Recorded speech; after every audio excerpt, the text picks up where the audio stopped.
அனைவருக்கும் இனிய மாலை நற்றமிழ் வணக்கம். தமிழ் மரபு அறக்கட்டளை பன்னாட்டு அமைப்பின் மதுரை கிளை ஏற்பாட்டில் இலக்கிய கூடல் நிகழ்ச்சியானது மாதம் ஒரு முறை சிறப்பாக நடைபெற்றுக் கொண்டிருக்கின்றது. அதன் தொடர்ச்சியாக இன்று 15வது இலக்கிய கூடல் நிகழ்ச்சியானது நடைபெற இருக்கின்றது. இதில் பங்கேற்றிருக்கும் அனைத்து நமது ஜூம் வழியாக பங்கேற்றிருக்கும் அனைத்து தமிழ் அறிஞர்களுக்கும், ஓய்வு பெற்ற ஆசிரியர்களுக்கும் மற்றும் அனைத்து பார்வையாளர்களுக்கும் எனது அன்பான வணக்கங்கள். இந்த இலக்கிய கூடல் 15வது நிகழ்ச்சியில் இன்று முனைவர் பாண்டியராஜா அவர்களின் 10 பாட்டில் சொல்லோவியங்கள் தொகுதி 1 நூல்களை பற்றி இன்று நாம் திறனாய்வு செய்ய இருக்கின்றோம். இந்த அரிய திறனாய்வை நமது முனைவர் ஜோஸ்பின் மேரி அவர்கள், தலைமை ஆசிரியர், ஓய்வு பெற்றவர், அவர்கள் இன்று நமக்கு திறனாய்வு வழங்குவார்கள். நிகழ்ச்சியின் முதலாவதாக வரவேற்புரையை திருமிகு சுலேகா பானு அவர்கள் வழங்குவார்கள். அனைவருக்கும் வணக்கம். தமிழ் மரபு அறக்கட்டளையின் மதுரை கிளையிலிருந்து இலக்கிய குடல் 15வது மாத நிகழ்வு நடக்க, இந்த நிகழ்வுல நமக்கு தமிழ் மரபு அறக்கட்டளையின் நிறுவன தலைவர் அவர்கள் முனைவர் சுபாஷினி அவர்களை இந்த நிகழ்ச்சி கலந்து கொள்ளலாம். அவர்களுடைய ஏற்பாட்டில் நடக்கக்கூடியதான் இந்த நிகழ்ச்சி. அவர்களை முதலில் வரவேற்கிறேன். நூலாசிரியர் முனைவர் பாண்டியராஜா ஐயா அவர்கள் வந்திருக்கிறார்கள். அவர்களுக்கு வருக வருக என்று வரவேற்கிறேன்.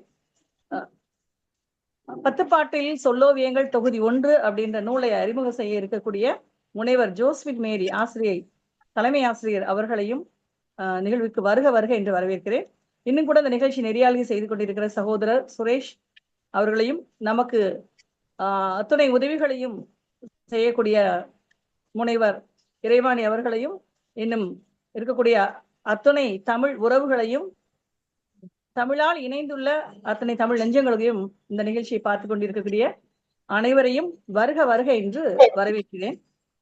ஜோஸ்பின் மேரி ஆசிரியரை பார்த்தீங்கன்னா, தலைமை ஆசிரியராக இருக்கும் பொழுது எனக்கு நல்ல ஒரு சிறந்த ஒரு நண்பர் அப்படிதான் சொல்லணும். அவ்வளோ ஒரு சிறப்பாக தன்னுடைய பணியை செய்யக்கூடியவர், உதவி செய்யறதுல ரொம்ப முனைப்பாக செய்யக்கூடியவர், தமிழ் இலக்கியத்து மேல ரொம்ப ஆர்வம் இருக்க, அதாவது அவரோட சங்கத்தமிழ்ல தான் முனைவர் பட்ட ஆய்வு பண்ணியிருக்கிறாங்க.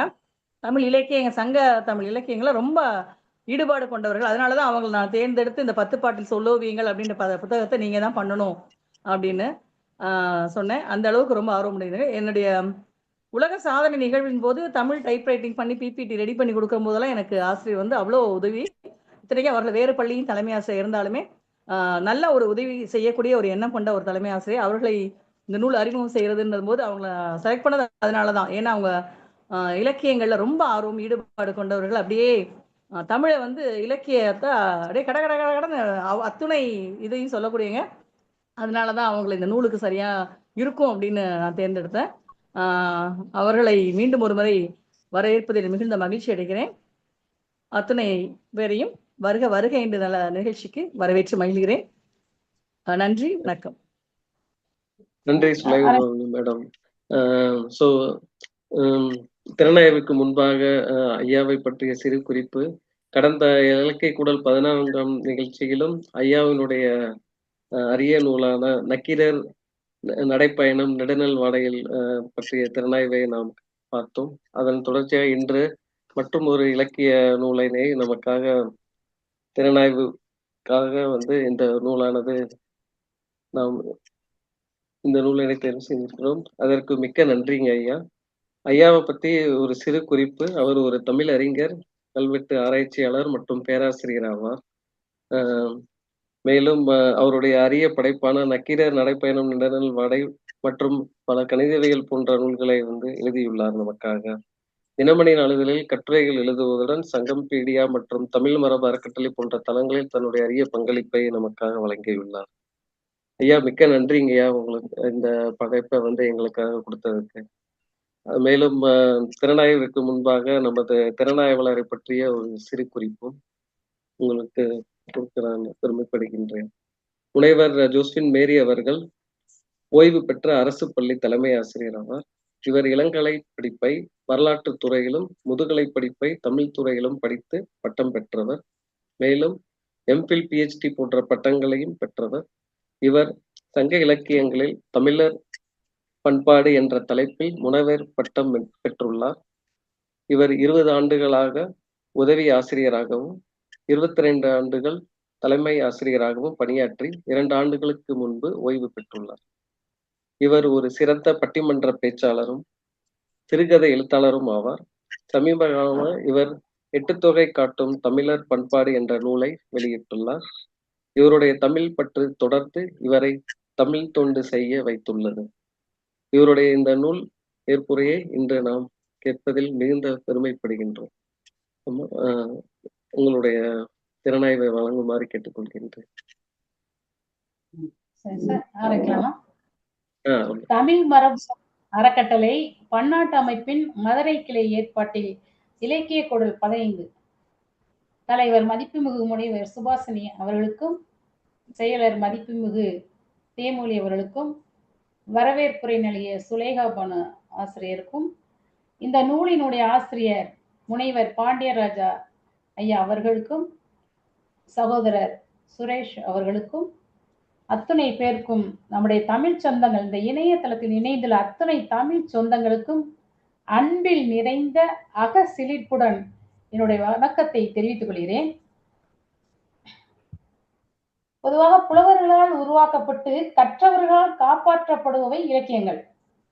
இவற்றில் சங்க இலக்கியங்கள் காலத்தினால் தொன்மையானது, கருத்தின் செழுமையினால் செப்பமானது, பழந்தமிழ் நாகரிகத்தின் செம்மையினையும் செம்மாந்த பெருநிலையினையும் தெள்ளத் தெளிவாக விளக்கி காட்டும் ஒப்பற்ற ஒளி விளக்காக திகழ்கிறது. பொதுவாக நம்ம இந்த நூல்ல அதாவது சங்க இலக்கிய கல்விக்கே ஒரு முக்கிய ஒரு நுழைவாயிலாக இந்த நூல் அமைந்திருக்குன்னு சொல்லலாம். அதாவது 10 பாட்டில் சொல்லோவியங்கள். அது தலைப்பே ரொம்ப அருமையா இருக்குது. பொதுவாக நம்ம சங்ககாலம் என்று எதை குறிப்பிடுகிறோம்னு பார்த்தா கிமு 3ஆம் நூற்றாண்டு முதல் கிபி 3ஆம் நூற்றாண்டு முடிய உள்ள காலத்தை நம்ம சங்ககாலம் என்று குறிப்பிடுகிறோம். 8 தொகை 10 பாட்டு அந்த ஏறக்குறைய இந்த 8, 10, 18 நூல்களையும் 11 மேல் கணக்கு என்று நாம் குறிப்பிடுகின்றோம். 11 கீழ்கணக்கு இருப்பது நம்ம அனைவரும் தெரிந்தது. இவற்றை நாம் 11 மேல் கணக்கு நூல்கள் என்று குறிப்பிடுகிறோம். கணக்கு என்ற சொல்லுக்கு நூல் என்பது பொருள். மதுரை கணக்காயனர் மகனார் நக்கீரர்னு நம்ம படிச்சிருக்கோம். அதாவது கணக்காயனர் அப்படின்னா நூல்களை ஆராய்ச்சி செய்பவர் என்று பொருள். 8 தொகை நூல்கள் எனவும் 10 நூல்களையும் சேர்ந்து 10 பாட்டு என்று குறிப்பிடுவதன் நோக்கம் 8 தொகை நூல்கள் யாவும் பெரும்பாலும் எழுதிய புலவர்களின் பெயர்கள் தெரியாததாலும் குறிப்பிட்ட காலத்தால் அவை யாவும் தொகுக்கப்பட்டதால் தொகை எனவும் 10 பாட்டு முழுவதுமே தனி ஒரு புலவர்களால் பாடப்பட்டதுனால 10 பாட்டு என்றும் இது அழைக்கப்படுகிறது.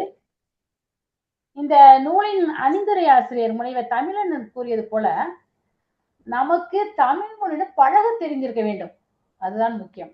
அவர் அருமையான ஒரு வார்த்தையை சொல்லினார். அதாவது நாம் இலக்கிய இலக்கண நூல்களை படிப்படியாக படித்து படித்து படித்து பழக வேண்டும். இதனுடைய இலக்கிய இன்பத்தை நம்ம பருகணும் அப்படின்னா அந்த பேரு இலக்கியத்துடன் உளங்கணிந்து ஊனாய் உயிராய் ஒன்றி பழகணும். சரி, இந்த நூல்களை 10 பாடல் 5 ஆற்றுப்படைகள் பற்றியது. ஒவ்வொரு ஆற்றுப்படை நூல்களும் முழுமையான கருத்தை தருவதோட சிறப்பு காட்சிகள் சிலவற்றையும் தேர்ந்தெடுத்து ஒவ்வொரு அடியாக ஒவ்வொரு அடியில் இருக்கக்கூடிய சொற்களையும் இந்த நூலாசிரியர் அருமையா விளக்கிட்டு இருக்காரு. இவை அனைத்தும் சங்க புலவருடைய சொல்லோவியங்களாகவே திகழ்கின்றன. பொதுவா கவிதை அப்படின்னு சொல்லும்போது அது ஒன்றை சொல்லி 1000 உணர்த்துகிறது. உரைநடை என்பது 1000 சொல்லி ஒன்றை உணர்த்துகிறது. பேராசிரியர் தமிழன் இந்த நூல்ல என்ன சொல்றாருன்னா, ஓரிரு சொற்களில் 1000 செய்திகளை பொதிந்து வைத்திருக்கும் சங்க இலக்கியம் அப்படின்னு சொல்றார். அதுக்கப்புறம் இந்த நூல்ல பாத்தீங்கன்னா ஒவ்வொரு சொல்லுக்கும் நேர்பொருள் நிழல் பொருள் அப்படியே அழகா படம் போட்டு காட்சிப்படுத்தி விளக்கங்களை எல்லாம் அருமையா கொடுத்துருக்காரு. இன்னியம்னா என்ன, முருகியம், பள்ளியம், இதுக்கெல்லாம் என்ன வேறுபாடுதெல்லாம் அழகா காட்டுறார். பொதுவாக ஆற்றுப்படையிலோட அடிக்கருத்து என்னன்னா வழிகாட்டுதல் தான். பாணரோ பொருணரோ கூத்தரோ அன்று போர்ட அந்த வழிகளை பாடிய புலவர்கள் எந்த அளவுக்கு தங்களுடைய நேர்முக பட்டறிவை துளியும் மாறாமல் அருமையாக பதிவு செய்துள்ளார்கள். இதனை இந்த நூலாசிரியர் விளக்குவது இன்னும் சிறப்பாக அமைந்துள்ளது. குமரகுருபர் மீனாட்சி அம்மையை உயிர் ஓவியம் அப்படின்னு வெளிப்பார். இவரோ சங்க புலவர்களை சொல்லோவியர்கள் என குறிப்பிடுகிறார். மேலும் சங்க பாடலுள்ள பெரும்பான்மையான சொற்களையும் தொடர்களின் உயிர் ஓவியங்கள் என்றே இவர் குறிப்பிடுகின்றார். இந்த 10 பாட்டு பார்த்தோம்னா உலகத்துல இருக்கக்கூடிய எந்த ஒரு இலக்கியத்துக்குமே ஈடான பெரும் தகுதியில ஒரு இலக்கியம் சொல்லலாம். இவை ஒவ்வொன்றுமே 100க்கு மேற்பட்ட அடிகளை கொண்டிருக்கிறதுனால இவற்றின் நெடும்பாட்டுகள் அப்படின்னு சொல்லி நம்ம அதை அழைக்கிறோம். இந்த 10 பாட்டுல இருக்கக்கூடிய அந்த 5 பெயர்கள் ஆற்றுப்படைன்னு தான் முடியும். எனவே இதை ஆற்றுப்படை இலக்கியங்கள்னு நம்ம சொல்றோம். இப்ப தற்காலத்துல இருக்கக்கூடிய அந்த கரகாட்டம், தெருக்கூத்து, கலைக்கூத்து போன்ற நிகழ்ச்சிகள் பண்டை காலத்திலும் இருந்திருக்கின்றன. இந்த கலைஞர்கள்லாம் பெரும் பொருணர், பாணர், கூத்தர் அப்படின்னு அழைக்கப்படுறாங்க. இவர்கள் ஆடியும் பாடியும் வேடம் போட்டும் பல விதங்களில் மக்களை மகிழ்வித்து அதன் மூலம் வரக்கூடிய வருவாயில் தங்களுடைய பிழைப்பை நடத்தி கொண்டிருந்திருக்கார்கள். தங்களுடைய கலைக்கு அவங்க மெருகூட்டுவதற்கு இன்னும் பல இசைக்கருவிகளை இசைத்திருக்கிறார்கள். இந்த இசைக்கருவிகளே இன்னியம், முருகியம், பல்லியம் எனப்பட்டது. அதாவது இனிமையான இசையை தரக்கூடிய அந்த நரம்பு இசை கருவிகளுக்கு பேரு இன்னியம். முருகன் என்ற தெய்வத்துக்கு பிடித்த அந்த உடுக்கு போன்ற இசை கருவிகள் முருகியம் என அழைக்கப்பட்டது. பலதரப்பட்ட இசைக்கருவின் சேர்க்கை பல்லியம் என அழைக்கப்பட்டது. சரி, அடுத்து நம்ம இந்த ஆற்றுப்படை இலக்கியங்களை பார்க்கும்போது ஆறு என்ற சொல் வழி என்பது பொருள். அதாவது நதி என்பதின் தமிழ் சொல் ஆறு, அதாவது நீர் செல்லக்கூடிய வழி. பின்பு அதுவே ஆறு என்று ஆகிவிட்டது. அதுபோல அதே மாதிரி ஆறலை கள்வர் என்றால் தனிமைகள் செல்லக்கூடியவரை தாக்கி அவருடைய உடைமைகளை பறிப்போர், அதாவது வழிப்பறி செய்வோர் ஆறலை கள்வர் என்று இலக்கியங்களில் குறிப்பிடுகின்றனர். அதாவது என்னன்னு கேட்டா வழியில் செல்லுவோரை அலைக்கழித்து களவு செய்வோர். எனவே ஆறலை கள்வர் என்று அவர்களுக்கு பெயர். இந்த ஆற்றுப்படை இலக்கியங்களை பார்க்கும்போது ஒருவருக்கு ஒரு உதவி தேவைப்படுகிறது. ஆனால் யாரிடம் கேட்பது, எப்படி கேட்பது என்பது தெரியாமல் அவதிப்படுகின்றனர். ஆனால் அவர்களுடைய தேவையை அறிந்த ஒருவர் இன்னாரிடம் செல்லுங்கள், இப்படி கேளுங்கள் என்று கூறுவதுதான் வழிபடுத்துதல். இதனை அக்காலத்தில் ஆற்றுப்படுத்துதல் என்பார்கள். இந்த கருத்தை அடிப்படையாக வைத்து எழுதப்பட்ட இலக்கியங்கள் தான் ஆற்றுப்படை இலக்கியங்கள் எனப்பட்டன. அவை திருமுருகாற்றுப்படை, பொருணர் ஆற்றுப்படை, சிறுபான் ஆற்றுப்படை, பெரும்பான் ஆற்றுப்படை, கூத்தர் ஆற்றுப்படை அல்லது மலைபொடுக்கடா. அதாவது ஒரு குடும்பம் என்று எடுத்துக்கொள்வோம். கணவன், மனைவி, குழந்தைகள், இப்படி ஒரு குடும்பம் இருக்கும்போது அந்த குடும்பத்தில் உள்ள அந்த கணவனை, அந்த ஆண்மகனை நாம் வீட்டுக்கு தலைவன் என்று நாம் கூறுகிறோம். எப்படி வீட்டுக்கு ஒரு தலைவன் இருப்பது போல பாட்டுக்கும் ஒரு தலைவன் தேவைப்படுகிறது. அவரைத்தான் பாட்டுடை தலைவன் என்று நாம் கூறுகிறோம். பாட்டுடை தலைவர்கள் பெரும்பாலும் செல்வந்தர்களாகவும் மன்னர்களாக தான் இருப்பார்கள். அப்படிப்பட்ட ஒரு தலைவனிடம் சென்று நிறைய பரிசு பொருளை பெற்று திரும்பும் ஒரு கலைஞன் தான் எதிரில் பார்க்கக்கூடிய தன்னை போல வேறொரு கலைஞனை பார்க்க நேரும் போது அவனை அந்த தலைவனும் செல்லுமாறு கூறி அவன் செல்ல வேண்டிய வழியை சொல்லி அனுப்புவதே ஆற்றுப்படை இலக்கியம் ஆகும். அதாவது மனிதனாய் பிறந்த ஒவ்வொருவருக்கும் 2 விதமான வாழ்க்கை உண்டு. ஒன்று வீட்டில் நடத்தக்கூடிய வாழ்க்கை, அது நாம் அனைவரும் அறிந்ததே. மற்றொன்று வீட்டிற்கு வெளியே நடத்தக்கூடிய வாழ்க்கை. அதாவது வீட்டிற்குள் நடத்தக்கூடிய வாழ்க்கை ஒருவருடைய அக வாழ்க்கை எனப்படும். அகம் என்பால் உள்பக்கம், மனம் என்பது பொருள். அகத்திற்கு எதிர்ச்சொல்லான அந்த புறம், அதாவது வீட்டிற்கு வெளியே நடத்தக்கூடிய வாழ்க்கை புற வாழ்க்கை. ஒரு மனிதனுடைய அக வாழ்க்கை பற்றி பாடக்கூடிய பாடல்கள் அனைத்துமே அகப்பாடல்கள் எனப்படும். அதே போன்று ஒரு மனிதனுடைய புற வாழ்க்கையை பற்றி பாடக்கூடிய பாடல்கள் புறப்பாடல்கள் என்று அழைக்கப்படுகிறது. இப்பொழுது நாம் முதலாவதாக திருமுருகாற்றுப்படை எனும் ஒரு நூலை பார்க்கலாம். இந்த பாடலுடைய இந்த இலக்கியத்துடைய தலைவன் முருகன். நாம் முருகனை தமிழ் கடவுள், குமரவேல், சேயோன், இப்படி பல பெயர்களை நாம் அழைக்கிறோம். ஏனைய ஆற்றுப்படை இலக்கியங்கள் எல்லாம் மன்னர்கள் தான் அதில் பாட்டுடை தலைவராக இருக்கின்றார்கள். இந்த பாடலை எழுதியவர் மதுரை கணக்காயன மகனார் நக்கீரனார். ஒரு நூலுடைய பாடல் மட்டும் உள்ள அந்த பகுதியை நம்ம மூலம் என்கிறோம். அந்த நூலுக்கு விளக்கம் எழுதுபவரை உரைக்கார் என்று நாம் கூறுகின்றோம். இந்த திருமுருகாற்றுப்படையில பார்த்தோம்னா முருகனுடைய பெருமை மிக அழகாக கூறப்பட்டுள்ளது. அதாவது அவருடைய உருவத்தை பத்தியே வர்ணனையே ரொம்ப படிப்பதற்கு ரொம்ப சுவையா இருக்கும்.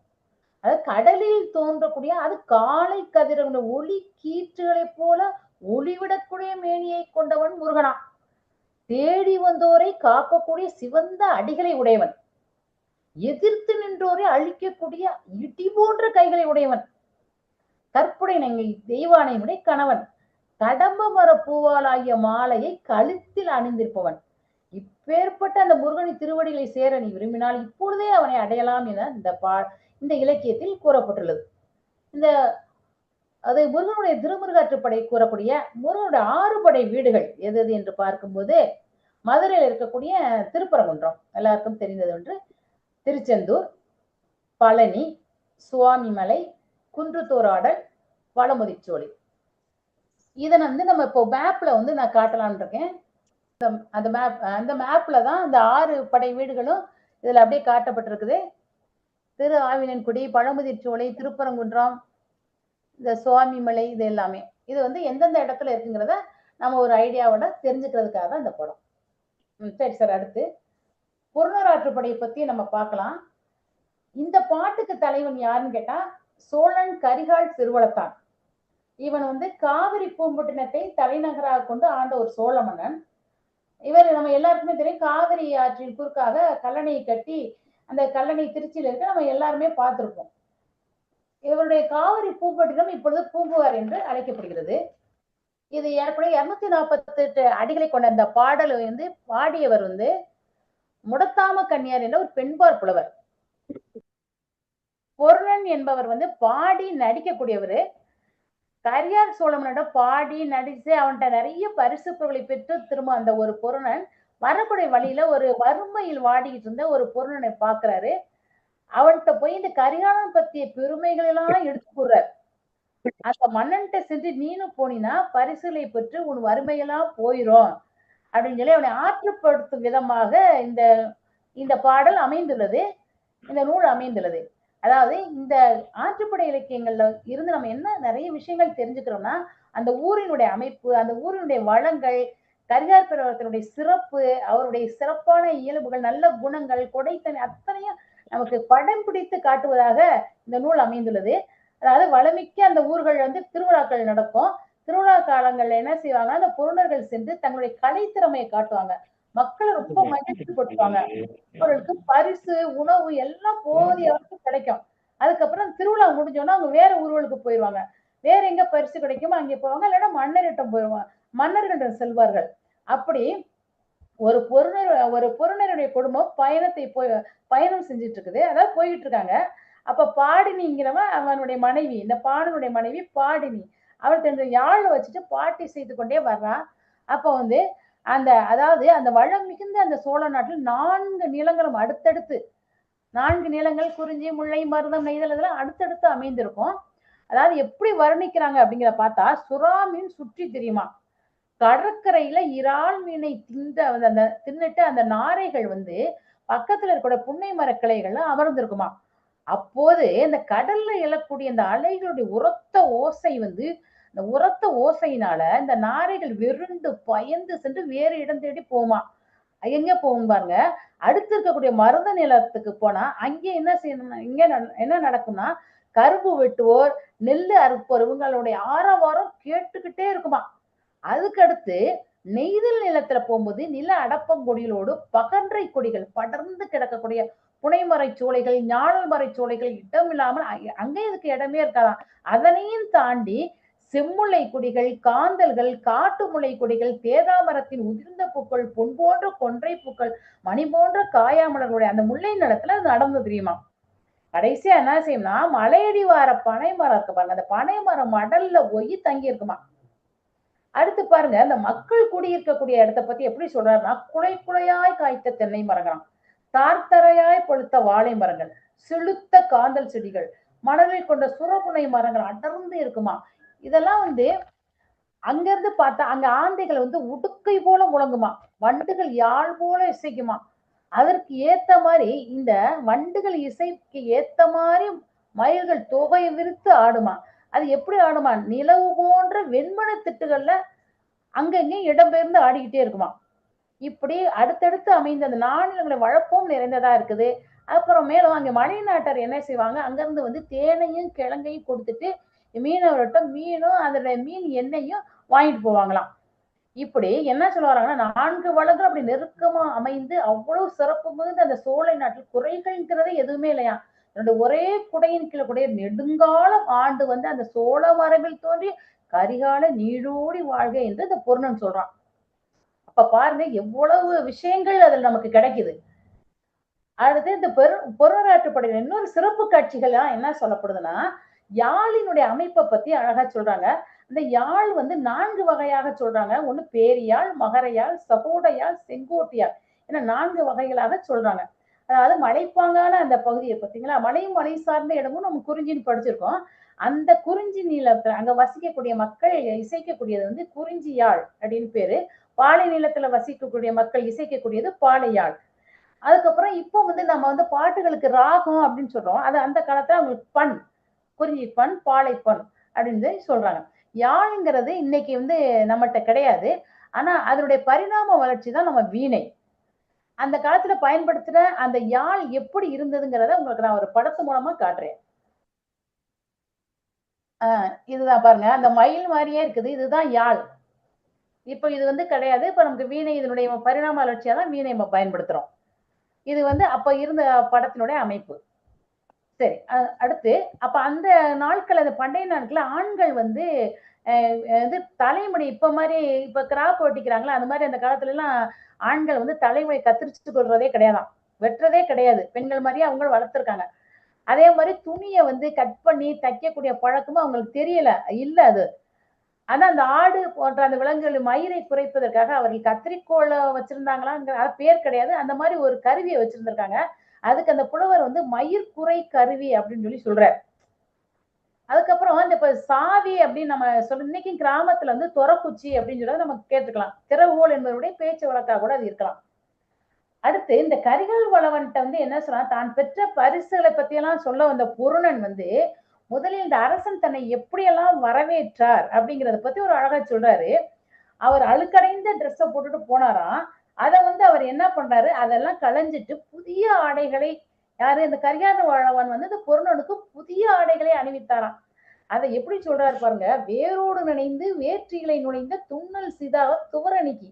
இது பொருளர் ஆற்றுப்படையில 80-86 அடிகள்ல வந்திருக்குது. அதாவது ரொம்ப தூரம் நடந்து வந்ததுனால ஏற்பட்ட அந்த வேர்வையினால அந்த பொருளுடைய மேலாடை வந்து நனைஞ்சு இருந்துச்சாம். அதைத்தான் வேரோடு நனைந்துங்கிற வார்த்தையை போட்டு எழுதியிருக்காரு அந்த புலவர். அதுக்கு அந்த காலத்துல பொதுவாக எல்லா மக்களும் பருத்தி நூலால் செய்யப்பட்ட ஒரு ஆடையைத்தான் எல்லாரும் போட்டிருந்திருக்காங்க. காலப்போக்கில் அந்த ஆடையெல்லாம் கிழியும் போது அது போல அந்த ஊசி நூலை வச்சு நம்மளும் நிறைய பார்த்துப்போம், கோர்த்து தப்பாங்க. இந்த நூல் வந்து அந்த ஆடையின் நூல் இருந்து வேறுபட்டதுதானே, புரியுதாங்க? அப்ப வந்து இதத்த புலவர் இப்படி சொல்றாரு பாருங்க, வேற்று இலை நுழைந்த அப்படிங்கிறார். அதாவது கிழிஞ்சு தைக்கப்பட்ட ஆடைய ரொம்ப அழகா சொல்றாரு. வேற்று இலை நுழைந்த அப்படிங்கிற வார்த்தையை போட்டு அழகா எழுதியிருக்காரு. இந்த மாதிரி மீண்டும் மீண்டும் தச்சு போட்டதுனால பொருளுடைய ஆடை கந்தலாக போயிடுச்சு. மன்னன் வந்து இந்த ஆடையை அப்படி முற்றிலும் கலையை செஞ்சுட்டு புதிய ஆடையை அவருக்கு கொடுத்தாராம். அதுவும் எப்படி சொல்றாரு பாருங்க, அந்த பாம்பு சட்டை போல மெல்லிய உடைய கொடுத்தாராம். அதாவது தனக்கு கொடுத்த துணி வந்து முரட்டு துணி அல்ல என்பதை என்று கூறுவதற்கு பதிலாக எப்படி சொல்றாரு, பாம்பு சட்டை போன்ற துணி அப்படிங்கிறார். ஏன்னா பாம்பு சட்டைங்கிறது மெலிசா இருக்கும். நம்ம எல்லாருக்கும் தெரியும். அந்த பாம்பு சட்டையெல்லாம் அங்கங்க காடுகள் எல்லாம் கிடக்க நம்ம பார்த்திருப்போம். இதை புலவர் எப்படி சொல்றாரு, அரவு உரி அன்ன அறுவைங்கிறார். அரவுனா பாம்பு, நமக்கு எல்லாருக்கும் தெரிஞ்ச வார்த்தை. உரிங்கிறது அந்த மேல் தோல், அறுவைங்கிறது வேட்டிங்க. வெட்டப்படுவது வேட்டி, அதே போல அறுக்கப்படுவது அறுவை. அதாவது நீளமா நெஞ்ச அந்த துணியை வந்து நம்ம தேவைக்கேற்ப வெட்டி வெட்டி எடுப்பார்கள், எனவே அதுக்கு பெயர் வேட்டி என்று பெயர். அல்லது அறுத்து அறுத்து எடுப்பார்கள், எனவே அதுக்கு பெயர் அறுவை என்று பெயர். அந்த மீந்து போன சிறு சிறு துண்டு பகுதிகளை தான் துண்டு என்று நாம் அழைக்கிறோம். அடுத்து பாருங்க, ஒரு நாடு வந்து ஒரு வளமுள்ள நாடுனா எப்படி இருக்கும் அப்படின்னா, அங்கே நீர்நிலைகள் நிறைய இருக்கும். விளைநிலங்களை பச்சை பசுகள் தலை அசைத்து நம்மளையெல்லாம் அழைக்குமா. பறவை இனங்கள் பழுகி பெருகும், விலங்கினங்கள் விரும்பி மேயும், நெடிது உயர்ந்த மரங்கள் நிழல் தரும், சோலைகள் காண்பவருடைய கண்ணையெல்லாம் அப்படியே மகிழ்ச்சியில கொண்டு போய் ஆழ்த்துமா. மயில் ஆடும், குயில் கூவும், செடி கொடிகள் செழித்து வளரும், பூவைகள் பூத்து சிரிக்கும், பூவின் மேல் வண்டினங்கள் ஆர்ப்பரிக்குமா, தேனடைகள் நிறைந்து ஒழுகுமா, மகளிர் நீண்ட சரங்களை தலையில் நிறைய சூடுவர், அந்த வாசனை நாள் திசையிலும் மணக்குமா, நெய்யும் தேனும் நிரம்பி ஒழியுமா, நெல்லும் கரும்பும் கழனியை நிறைக்குமா, அதனால் உழவர்கள் கழிப்பர்னா மகிழ்ச்சி அடைவர், பண்டங்கள் அதாவது எல்லாமே மலிந்து விலைக்கு கிடைக்கும், வாணிபம் செழிக்கும், வணிகர்கள் மகிழ்ச்சி அடைவார்களாம். கரிகால் வளவுடைய சோழ நாடு இதை போல பல மடங்கு வளமுடையது. கேளுங்க எப்படியெல்லாம் அவர் சொல்றாரு பாருங்க. இதற்கெல்லாம் காரணம் என்னன்னு கேட்டா காவிரி ஆறுதான் அப்படிங்கிறாரு.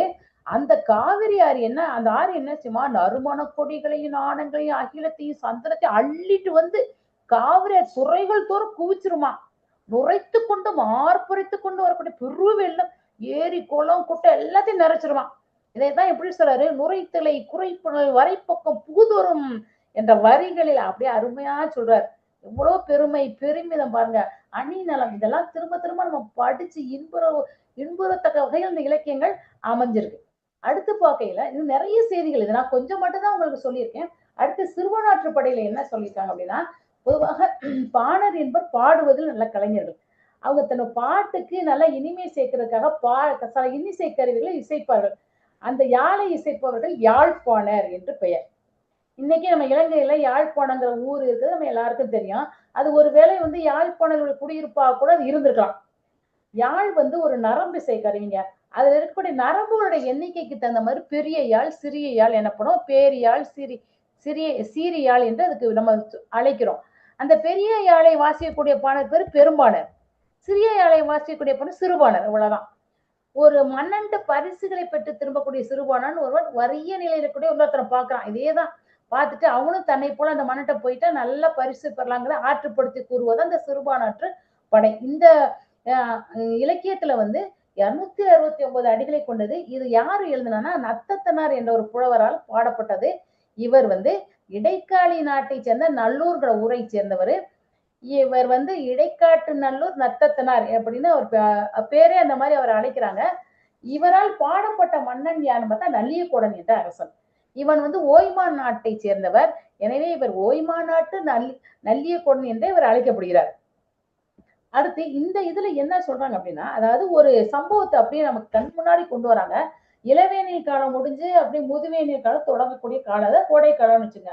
அப்போது ஒரு சிறுபாணன் அந்த சிறுபாணன் தன் குடும்பத்தோட நடந்து போயிட்டு இருக்கான். அப்படி நடந்து போயிட்டு இருக்கும்போது ஒருத்தன் யாழ் வாசிக்கக்கூடிய சத்தம் கேட்டு அப்படி திரும்பி பாக்குறான். திரும்பி பார்க்கும்போது அங்கனுக்குள்ள ஒரு பெரிய பணக்காரன் போல தோற்றம் அளிக்கக்கூடிய ஒருத்தன் நிறைய பேரோட நின்றுட்டு இருக்கான். அவனோட தலையில கையில எல்லாம் ஊட்டம் முடிச்சா இருக்குது. இது இப்படியே இந்த பாணன் பார்த்தவொன்னா அவனுக்கு ஒரே ஆச்சரியம். என்னன்னு தெரியல, அதாவது வறுமையில இருக்கவனுக்கு தான் அந்த ஒரு இது தெரியும். பார்த்தோன்னா நீங்க எல்லாம் யாரு, எங்க இருந்து வந்திருக்கீங்க, இந்த மூட்டைகளை எல்லாம் என்ன வச்சிருக்கீங்கன்னு கேக்குறான். அந்த புதுசா அவன் சொல்றான், ஐயோ பாணரே, நானும் உண்மை போலதான் ஒரு சிறுபாணன் தான். நாங்கள் ஓய்மான் இன்னும் நாட்டுக்கு போயிட்டு அங்கெல்லாம் மன்னனை பார்த்து அவரை மகிழ்விச்சு பாட்டெல்லாம் பாடிட்டு அவர்கிட்ட இருந்து நிறைய பரிசுகளை வாங்கிட்டு வந்திருக்கோம். அந்த பரிசுகளை தான் அந்த மூட்டைகளை வச்சிருக்கோம் அப்படின்னு சொல்லி ஒரு பெருமையா சொல்றேன். உடனே இது அப்படியே கொஞ்ச நேரம் யோசிச்சுட்டே அதை கேட்டுட்டு இந்த பாணன் யோசிச்சுட்டு சொல்றேன், இந்த நல்லியக்கோடன் யாரு, இவன்கிட்ட எதுக்கு போய் எல்லாரும் வாங்குறாங்க, இவனை விட ஒரு பெரும் மூவேந்தர்களான சேர சோழ பாண்டியன் இருக்கான், அங்க போய் வாங்கிருக்கலாம். அப்படி இல்லைன்னா கடையேழு வள்ளல்கள், அதாவது இந்த அதியமன் பாரி பேகன்காரி ஓரி ஆய் நல்லி இவங்கள்ட்ட யார்கிட்டயாவது போய் இருந்தா கூட நிறைய கிடைச்சிருக்குமே, இங்க போய் வாங்கிட்டு வந்திருக்காங்களே, இந்த நல்லியக்கோடன் போய் வாங்கிட்டு வந்திருக்கானே, ரொம்ப ஒரு மாதிரி இலக்காரமா அப்படியே ஒரு இதா பேசுறான். உடனே இவன் சிரிச்சுட்டே சொல்றான், நீ சொல்ல இடமெல்லாம் எங்களுக்கும் தெரியும், ஆனா அங்க கிடைக்கிறத விட எங்களுக்கு ரொம்பவே கிடைச்சிருக்கு. கொஞ்சம் பொறுமையா கேட்டீங்கன்னா எல்லாத்தையும் உனக்கு விளக்கமா சொல்றேன், கேளு அப்படிங்கிறேன். சரி நீ சொல்லு அப்படிங்கிறான். இப்ப சொல்ல ஆரம்பிக்கிறான் பாருங்க. சேரனுடைய தலைநகரம் வஞ்சிமா நகரம். அங்க எக்கச்சக்கமான நீர் வளமா, வாய்க்கால் ஓரத்துல பூத்து கிடக்குமா பாத்தீங்கன்னா கழுநீர் பூக்கள். அதை மேய வரக்கூடிய எருமை மாடுகள் என்ன செய்யுமா, அங்க நீந்த வரக்கூடிய கொளுத்த மீன்களை மிதித்து நசுக்குமா. அங்கு வளர்த்துக்கக்கூடிய மஞ்சள் இலைகளை உரசிக்கிட்டே போகுமா. அதுக்கப்புறம் மேய்ஞ்சதுக்கு அப்புறம் மெழுகு கொடிகள் சுத்தி கிடைக்க கூட பலா மரத்து நிழல்ல போய் காட்டு மல்லிகை கொடிகள் மீது படுத்துக்கிட்டே அசை போட்டுக்கிட்டே இருக்குமா. அப்ப அந்த மேற்கு கரையில் காவலன் யாருன்னா செங்குட்டுவன். அவனை வந்து அந்த குட்டுவன் மரபில் வந்தவன். அவன் வந்து அவன் மிக புகழுடையவன். அவன் ஏன்னா வடநாட்டின் மீது போய் படையெடுத்து வந்து மன்னர்களையும் வந்து நமக்கு தெரிஞ்ச விஷயம். இமயமலை வரைக்கும் போயிட்டு வந்து அங்கே தனது வில் சின்னத்தை எல்லாம் பொறிச்சவன் நம்ம படிச்சிருக்கோம். அப்படிப்பட்ட அந்த வஞ்சிய மாநகரை வச்சிருக்கக்கூடிய பரிசிலை காட்டிலும் நான் வாங்கி வந்த பரிசு அதிகம். அது ஒண்ணும் குறைஞ்சில்ல, அதுக்கே ஈடாக அதை விட ஜாஸ்தியா நான் வாங்கிட்டு வந்திருக்கேன் அப்படின்னு சொல்றான். அது மட்டுமா, அடுத்து இன்னும் கேளு, நான் சொல்றதெல்லாம் கேளு. மதுரையில வந்து பாண்டியன் அரசன் அவன் தெற்கு கடற்கரை பெரிய காவலனே அவன்தான். அவனுடைய கடற்கரை அதாவது துறைமுகம் வந்து கொற்கை. அங்கு விளையக்கூடிய உப்பை வந்து உள்நாட்டு மாட்டு வண்டியில் எடுத்து வரக்கூடியது உப்பு வண்டியை தம் மனைவி மக்கள் குழந்தைகளோட பயணம் செய்வாங்களாம். அப்போ வந்து அந்த சிறுவர்கள் வந்து விளையாட்டு எதை வச்சு விளையாண்டாங்கன்னா, இந்த கொற்கை கடலை கிடைக்கக்கூடிய அந்த முத்து, அதாவது சிப்பிக்குள்ள இருக்கு பாத்தீங்களா முத்து, அந்த சிப்பிய வச்சு கிளுகிழுப்பைய வச்சு குளிக்க விளையாண்டுட்டு இருப்பாங்களாம். அந்த அளவுக்கு வளமிக்க பாண்டிய நாடாம். அதனுடைய தமிழ் வளர்க்கக்கூடிய அவங்களுடைய பாண்டிய மன்னனுடைய தலைநகரான மதுரை வந்து தெருக்களை பார்த்தாலே அவ்வளவு அழகா இருக்கும். அப்படிப்பட்ட மதுரைகளுக்கு கிடைச்சிருக்கக்கூடிய பரிசிலை விட நான் அதிகமா வாங்கிட்டு வந்திருக்கேன், எனக்கு ஒண்ணும் நான் குறைஞ்சு போகல அப்படிங்கிறத சொல்றாரு. அது மட்டும் கிடையாது. அப்புறம் பாருங்க திரும்பவும் சொல்றாரு, கிழக்கு கடற்கரை சோழ மன்னி நாட்டை பத்தி சொல்றேன் கேளு அப்படிங்கிற. சோழ நாட்டுல என்னன்னா இயற்கையா நிறைய நீர்நிலைகள் இருந்துச்சான். அதுக்கெல்லாம் பேரு பொய்கைன்னு பேரு. அதோடைய கரைகள் எல்லாம் ஓவியம் வரைஞ்சது போல அவ்வளவு அழகா இருக்குமா. அதுல வந்து அந்த கரைக்கரைகளை மனமிக்க மலர்களை கொண்ட அந்த கடம்ப மரம் பாத்தீங்களா, சரசரமா பூத்திருக்குமா. அந்த பூக்கள்ல இருந்து கீழே விழுகக்கூடிய இந்திர கோபம் போன்ற சிவந்த அந்த மகரந்த தூள் வந்து தாமரை மொட்டுக்கள் போல உதிர்ந்து அந்த தாமரை மொட்டுகள் மேல உதிர்ந்து கிடக்குமா. அதனால தெய்வ வளர்ந்து அழகிய முகம் போல சிறிய இருக்குமா. அந்த தாமரை மலர்களுக்கு மகிழ்ச்சியுடன் பாடிக்கொண்டே இருக்குமா. இவ்வளவு வளமிக்க சோழ நாட்டு மன்னன் செம்பியன் என்னைக்குமே அவன் புகழை நாடி சென்றதே கிடையாது. புகழ் தான் அவனை தேடி சொல்லுமா. அவனுடைய தலைநகர் வந்து உறையூரான். அந்த நகர்ல இருக்கவங்க அந்த ஊரை விட்டு குடிபெயர்ந்து வேற ஊருக்கு போகவே மாட்டாங்களாம். ஏன்னா அவ்வளவு வளமை மிக்க ஊர் அந்த ஊரு. அந்த நாட்டுல கிடைச்ச பரிசுக்கு இது ஒண்ணு, அதை விட நான் அதிகமான பரிசு தான் வாங்கிட்டு வந்திருக்கேன், அதை விட நான் குறைஞ்சு போகல, இதுதான் சிறப்புன்னு சொல்லி அவன் சொல்றான். அப்புறம் கொடையல்வளோட கொடை சிறப்பாலாம் பத்தி எடுத்து சொல்லிக்கிட்டு இருக்க அந்த பொருணன். அதுக்கப்புறம் அந்த இதுல இந்த அழகா அந்த நூல்ல வந்து எயில்பட்டினம் ஆமூர் போன்ற ஊர்கள் எல்லாம் எப்படி போகலாம், அந்த ஊரினுடைய வளங்களும் ரொம்ப இதுல அழகா எடுத்து சொல்லப்பட்டிருக்கு. அடுத்து பாத்தீங்கன்னா பெரும்பாலாற்று படையை பத்தி பார்க்கலாம். இது வந்து காஞ்சிபுரம் பகுதியாண்ட தொண்டைமான் இளந்தரை, அவன் வந்து ஒரு குறுநில அரசன். அவருடைய குடைத்தன்மை புகழ்ந்து கடியலூர் உருத்திரங்கண்ணனார் பாடியது. கடியலூர் ஊர் பேரு, உருத்திரங்க அப்பா பேரு, மகன் பேரு கண்ணனார். எனவே கடியலூர் உருத்திரன் கண்ணனார்னு ஒரு எல்லாரும் அழைக்கிறாங்க. இவன் வந்து அதாவது பெரிய யாழை வைத்து இது பண்ணவன் பேரியாள், அதாவது பெருமாநாட்டு படையை பத்தி இப்ப நான் சொல்றேன். இந்த நூல்ல வந்து அந்த பாணன் சொல்லக்கூடிய வழி குறிஞ்சி முல்லை மருதம் நெய்தல் கொலை போன்ற இடங்கள் எல்லாம் சுட்டி காட்டி அப்படியே அந்த ஃபுல்லாவே இந்த பாடம் ஃபுல்லா சொல்லி காமிச்சுட்டே போறாரு ஆசிரியர். இதுல முனைவர் அந்த பாண்டியராஜா அவர்கள் ஒவ்வொரு ஆற்றுப்படை இலக்கியத்தையும் சிறப்பு காட்சிகளாக பல்வேறு உவமைகளை சொல்றாரு, சிறந்த சொற்களை சொல்றாரு, சொல் ஓவியங்களை நம்ம கண்ணுக்கு முன்னாடியே கொண்டாரு. இதை படிக்கும் போது ஒரு திரைக்காவியத்தை படிப்பது போல நமக்கு ஒரு உணர்வு ஏற்படுகிறது. இவர் ஃபர்ஸ்ட் உரைநடை சுருக்கத்தை சொல்லிட்டு அதுக்கப்புறம் சிறப்பு காட்சிகளை அடுக்கடுக்கா சொல்றாரு. அவருடைய இந்த நூலுடைய அமைப்பே பாத்தீங்கன்னா சிறுவர் முதல் பெரியவங்க வரைக்கும் ரொம்ப ஈஸியா படிச்சு புரிஞ்சுக்கிற மாதிரி அழகா எழுதியிருக்காரு. கருத்து செறிவு எக்கச்சக்கம். அவர் எல்லா பொருளையும் அவ்வளவு அருமையா கருத்து செறிவோட கொண்டு வந்திருக்காரு. ஆற்று நீர் ஒழுக்கு போல நீங்க அருமையா இருக்குது. அப்புறம் அவர் என்ன சொல்ற, டிஜிட்டல் கேமரா பிக்சரை பத்தி எல்லாம் எடுத்துக்கிட்டு சொல்லியிருக்காரு. அதாவது அவர் எதுக்காக சொல்றாருன்னா, தற்போதைய புகைப்படங்களை பெரிதாக்கி பார்த்தோம்னா தெளிவில்லாம தெரியுமா, ஆனால் இந்த சொற்களை விரிக்க விரிக்க அது படங்கள் மேலும் மேலும் அழகு மிளிருது அப்படிங்கிற எப்படி எடுத்துக்காட்டு சொல்றாரு பாருங்க. இந்த பெரும்பாலாட்டு படையில் வேற என்னெல்லாம் சொல்றாங்கன்னா, பாணருடைய யாழு, உமர் வண்டிகள், வெளிநாட்டு வணிகர், எயினருடைய வாழ்க்கை, கோவலர் வாழ்க்கை, வலைஞர் குடியிருப்பு, அந்தனர் வாழ்க்கை, இப்படி எக்கச்சக்கமான விஷயங்களை கொண்டாந்து போட்டு இது 500 அடிகளை கொண்டது பெரும்பாலாற்றுப்படை. இதுல 82 உவமைகள் இருக்கு. இந்த நூலில் வந்துங்க பாலைவன மக்களுடைய வறுமை அப்படியே படம் பிடிச்சு கட்டுறாரு. அதை படிக்கும் போதே நம்ம மனமெல்லாம் நெகிழ்ச்சி அடைகிற மாதிரி இருக்குது. அதுல ஒரு சம்பவத்தை மட்டும் நான் சொல்றேன். அதாவது அதுக்கு முன்னாடி வந்து இந்த ஒரு நம்ம கேள்விப்பட்டிருப்போம் இலவங்காத்த கிளி. அது என்னங்கிற அந்த விஷயத்த நான் சொல்றேன். இந்த இலவம் மரம் வந்து உயரமா வளரும். அது 20 அடியில இருந்து 120 அடி வரைக்கும் கூட வளரும். எனவேதான் அதுக்கு பேரு நீலரை இலவம் அப்படின்னு சொல்லுவாங்க. இந்த கிளைகள்லாம் பாத்தீங்கன்னா இரு பக்கம் கைகளை விரிச்ச மாதிரியே இருக்கும். காற்றடிச்சா மேலும் கீழும் அப்படியே அசையும். இந்த இலவ மரம் காய் முத்திய உடனே வெடிக்க ஆரம்பிச்சிடும். அதுக்குள்ள இருக்கக்கூடிய பஞ்சு இருக்கு பாத்தீங்களா, அது பருத்தி செடியில இருந்து கிடைக்கிற பருத்தியை விட ரொம்ப மிருதுவா இருக்கும். இததான் மெத்த தலையணைகள்லாம் பயன்படுத்துவாங்க. இந்த காய் பழுக்கும்னு அந்த கிளி காத்துக்கிட்டே இருக்கும். ஆனா முடிவுல இது என்ன ஆகும், அது ஏமாந்து போற மாதிரி வெடிச்சிரும். அதைத்தான் இலவு காத்த கிளி போல அப்படிங்கிற அது ஒரு பழமொழியை நம்ம சொல்லுவோம். அந்த இலவங்காய் வந்து புடைத்த அதோடைய வெளித்தோற்றம் புடைச்சு போயிருக்கும். வெடிப்பா இருக்கும். அது எப்படி இருந்துச்சுன்னு கேட்டீங்கன்னா அணிலுடைய முதுகு போலவே இருந்துச்சாம் அந்த புலவர் சொல்றாரு. அதுக்கப்புறம் அதுல உள்ள விஷயம் தான் ரொம்ப இந்த பாலின வாழைப்பட இடத்தை பத்தி சொல்றாரு பாருங்க. அதாவது ஆழமான கிணற்றுல அவ்வப்போது எப்பயாச்சும் தண்ணி ஊறுமா, அந்த உப்பு தண்ணி தான். அதுவும் எப்படி அந்த பாலை நிலத்தை பத்தி சொல்றாரு. அதுல வேற தண்ணி எதுவுமே கிடைக்காது, அந்த உப்பு தண்ணி தானா. அந்த எறும்பு என்ன செய்யுமா, நிலத்துக்கு அடியில போய் புத்துக்குள்ள அது போய் எடுத்துட்டு வரக்கூடிய தானியங்கள்ல அரிசி எல்லாம் சேர்த்து சேர்த்து வைக்குமா. அதுக்கு பேர் புல்லு அரிசின்னு பேரா. அந்த இடங்களை அந்த எயிற்றியர் அந்த பாலைவன மக்கள் என்ன போய் தேடி போய் இரும்பு உளியா வச்சு கிளறி அதை அப்படி எடுத்துட்டு வந்து அதை ஒரு உணவா சமைப்பாங்களாம். அதுக்கு பேர் புல்லரிசி. அதையும் கொண்டு வந்து பாருங்க எப்படி செய்யறாங்க. வீட்டு முற்றத்துல வந்து தரையில பதிச்சு வச்ச அந்த உலக்கை, அதாவது உலக்கையில போட்டு குத்தி அதை புடைச்சி எடுத்து வச்சிருவாங்களாம். ஆண்கள் என்ன செய்வாங்கன்னா இரவு பகலா வேட்டை நாயை கூட்டிட்டு போய் காட்டு பன்றி, மானு, முயல் எதையாவது பிடிச்சிட்டு வந்துருவாங்க. அன்னைக்கு அவங்க சாப்பிட்டதுவோ மிச்சத்தை உப்பு கண்டமா போட்டு வச்சிருவாங்களாம். இந்த சமையலுக்கு எல்லாருமே மண்பாண்டங்களை தான் பயன்படுத்தி இருக்காங்க. அப்ப அந்த பானையை தூக்குறதுக்கு, இந்த சமையல் செய்யக்கூடிய பானையை தூக்குறதுக்கு வசதியா அது அகலமான வாய் வச்சு அந்த மண்பானையை செஞ்சிருப்பாங்களாம். அது ரொம்ப நாளா உழைச்சு அது வாய் இருக்கு பாத்தீங்களா, அது வாய் விளிம்பு வந்து அப்படியே வலு வந்து கொஞ்சம் கொஞ்சமா உடைஞ்சு போயிருக்குமா. அதுக்கு பேர் கொருவாய் விழுந்த பானைன்னு சொல்லுவாங்க. இத புலவர் வந்து முறவு வாய் குளிசி அப்படிங்கிறார். வசதி இல்லாதவங்க இந்த பானையை தான் ரொம்ப நாளைக்கு வச்சிருப்பாங்க. அதாவது உடைஞ்ச பானைய. அந்த பானையை வந்து நான் இந்த ஒரு படம் எடுத்திருக்கேன், அது கொஞ்சம் காட்டுங்க சார். இது நல்ல பானை காட்டுறேன். பக்கத்துல முறவு வாய் குளிசி இந்த வார்த்தையை அவர் அப்படி பயன்படுத்தி அந்த வாய் பகுதியெல்லாம் உடைஞ்சு போயிருக்கும்.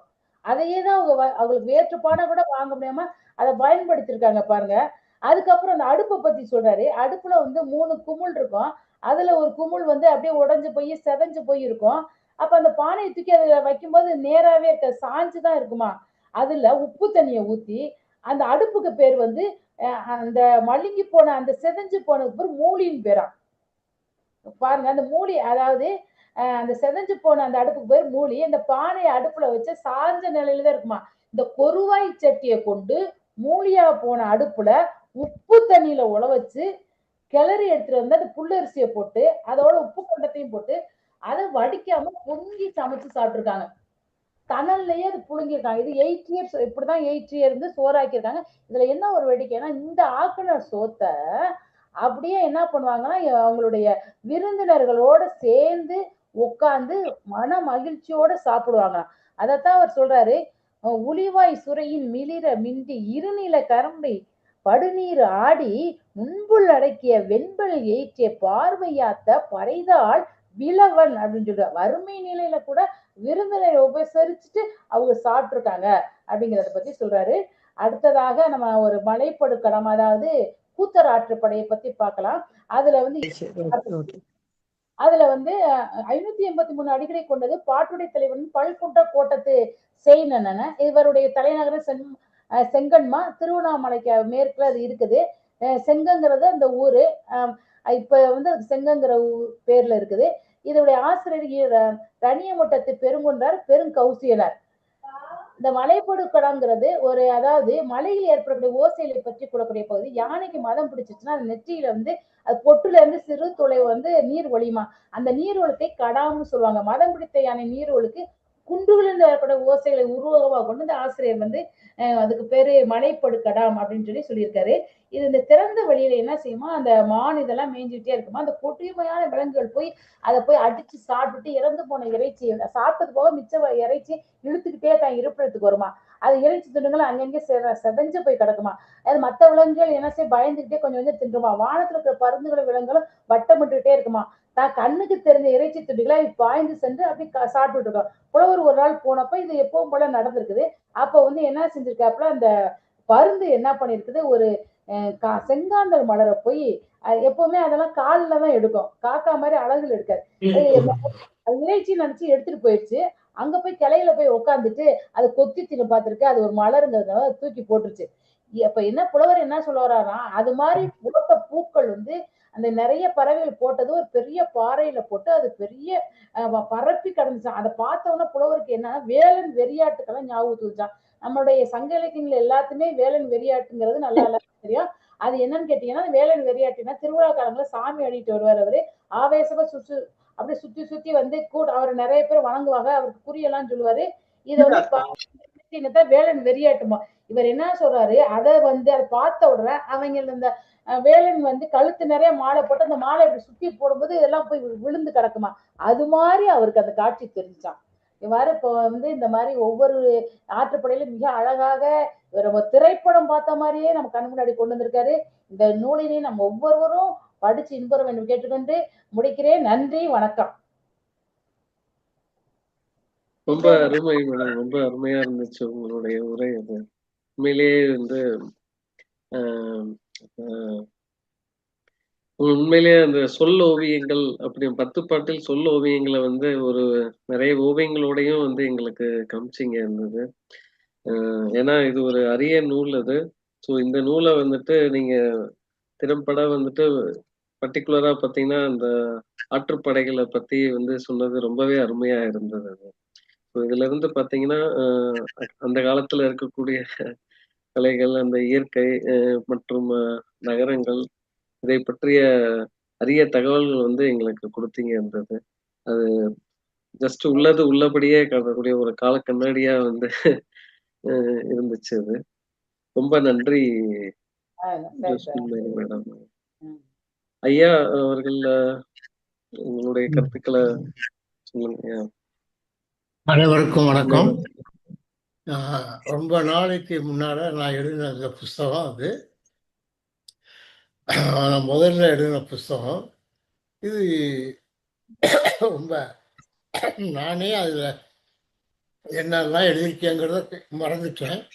அப்படி இருந்தாலும் மறுபடியும் ஒரு நீரோட்டம் மாதிரி எல்லாத்தையும் தொட்டு தொட்டு தொட்டு தொட்டு காமிச்சு ஒரு அருமையாக சிறப்பான இடங்களையெல்லாம் எடுத்து மிகவும் சிறப்பாக எடுத்து காட்டின அம்மா யாருக்கு ரொம்ப நன்றி. நம்ம சிறந்த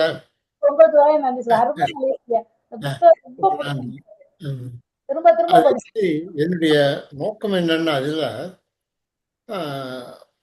அப்ப நான் சென்னையில் இருந்தோம். இப்பயும் சென்னையில் தான் இருக்கோம். ஆனால் மதுரைக்கு அப்பப்போ போவோம். மதுரையில் நான் அப்போ வந்திருக்கும் போது சென்னையில் இருக்கிற என்னுடைய பேத்தி எனக்கு ஒரு வேண்டுகோள் விடுத்தாங்க. பேத்தி அவள் 7ஆம் கிளாஸ் 8ஆம் கிளாஸ் படிக்கிற ஒரு பொண்ணு. தாத்தா, எனக்கு மதுரையில் பொருட்காட்சி புஸ்தக கண்காட்சி நடக்கிறதா கேள்விப்பட்டேன். அப்பெல்லாம் இப்பெல்லாம் நிறைய நடக்குது. அப்பெல்லாம் ரொம்ப ரேர். எனக்கு அது சில புஸ்தகங்கள் வாங்கி தர முடியுமான்னு கேட்டாங்க. பேசி கேட்டுச்சு. சரிம்மா, ஒரு லிஸ்ட்டு கொடு, நான் வாங்கிட்டு வரேன் அப்படின்னு சொல்லியிருந்தேன். ஒரு 7-8 புஸ்தகம் லிஸ்ட்டு கொடுத்துச்சு. பார்த்தா அவ்வளவு ஆங்கில புஸ்தகம், பெரிய பெரிய நாவலுடைய அப்ரிஜிடு வெர்ஷன். 8ஆம் கிளாஸ் பிள்ளைகளுக்கு புரிகிற மாதிரி சுருக்கப்பட்ட நாவல்கள், ஃபேமஸ் நாவல்ஸு. ஆனால் இருந்தாலும் அது அப்ரிஜிடு வெர்ஷன் போட்டு ஒரு 50-60 பக்கத்துக்குள்ள எல்லாம் இருந்தது. அப்போ எனக்கு ஒரு சிந்தனை ஏற்படுச்சு. இதே மாதிரி சங்க இலக்கியத்தை பற்றி ஏதாவது ஒரு அப்ரிஜிடு வெர்ஷன் சின்ன பிள்ளைங்க படிக்கிற மாதிரி நம்ம பேத்திக்கு தமிழில் புஸ்தகம் வாங்கி கொடுக்கலாமேன்னு சொல்லி அந்த பொருட்காட்சி முழுக்க நான் போய் தேடி பார்த்தேன். எல்லா தமிழ் கடையிலும் போய் பார்த்ததுல எல்லாமே நிறையா ஆராய்ச்சி நூல்கள், கட்டுரைகள், ஆய்வுகள் அந்த மாதிரி தான் இருக்கே ஒழிய ஒரு சின்ன மாணவர்களுக்கு சங்க இலக்கியங்களை பற்றி எடுத்துரைக்கிற மாதிரி ஒரு அப்ரிஜிடு வெர்ஷன் தேடி தேடி பார்த்தேன், இல்லை. ரொம்ப மன வருத்தத்தோட அப்புறம் வீட்டுக்கு வரும்போது வர்ற வழியிலே எனக்கு தோணுச்சு, நீ போய் எதுக்குப்பா அங்கெல்லாம் தேடுற, உன் பேத்திக்கு நீயே எழுதுனா என்ன அப்படின்னு எனக்குள்ள ஒரு குரல் வந்தது. வீட்டுக்கு வந்த உடனே எழுத ஆரம்பிச்சிட்டேன். என் பேத்தியை நினைச்சு தான் எழுதுனது இந்த புஸ்தகம். ஒரு நான் மனசுக்குள்ளே கொண்டு வந்துட்டேன், 10 பாட்டு படி எழுதலாம், லாங் போயம்ஸ் அப்படின்னு. வீட்டுக்கு வந்த உடனே நான் என்னோட தமிழ் இலக்கியங்களுடைய எடுத்து நிறைய உரைகள்லாம் படித்து பார்த்து திருமுருகாற்றுப்படை பற்றி எழுத ஆரம்பித்தேன். ஒரு 15-20 பக்கம் எழுதியிருப்பேன். எழுதின உடனே எனக்கு மனசுக்கு திருப்தியே இல்லை.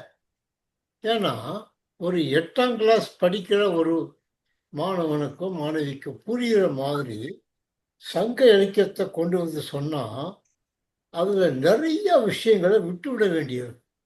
அவங்களுக்கு அந்த மெச்சூரிட்டி இல்லை.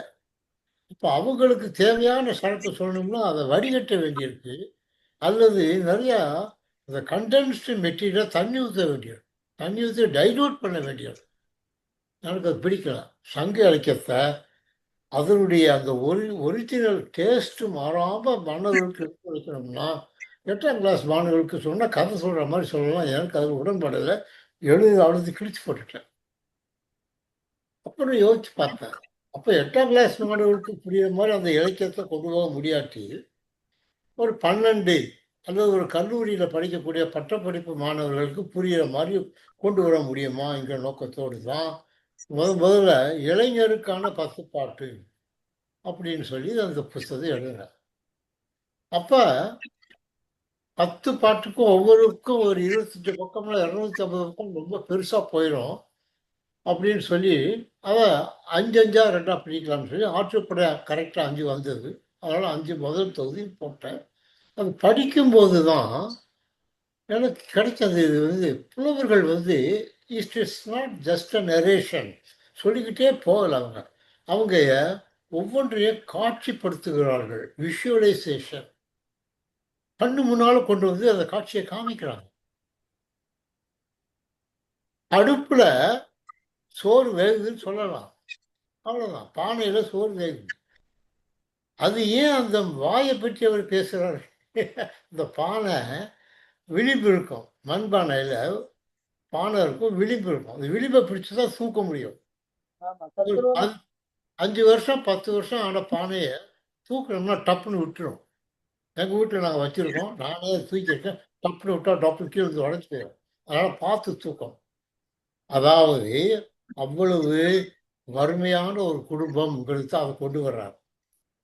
அது உடஞ்சி போன பானையை கூட தூக்கி போட முடியாம, இல்லை வருஷம் வருஷம் புது பானை கூட வாங்க முடியாம 10 வருஷமா 5 வருஷமா ஒரே பானையை, அது ஒரே உடஞ்சி போன வாயை கூட அந்த வயலில் அந்த ஒரு காட்சியை கொண்டு முன்னால் காமிச்சது மூலமாக அவர் அந்த புலவனுடைய வறுமை நிலையை, அந்த மக்களுடைய பாலை நில மக்களுடைய வறுமை நிலையை அப்படியே படம் பிடிச்சு காமிக்கிறார். அதான் சொல்லு ஓவியங்கள்.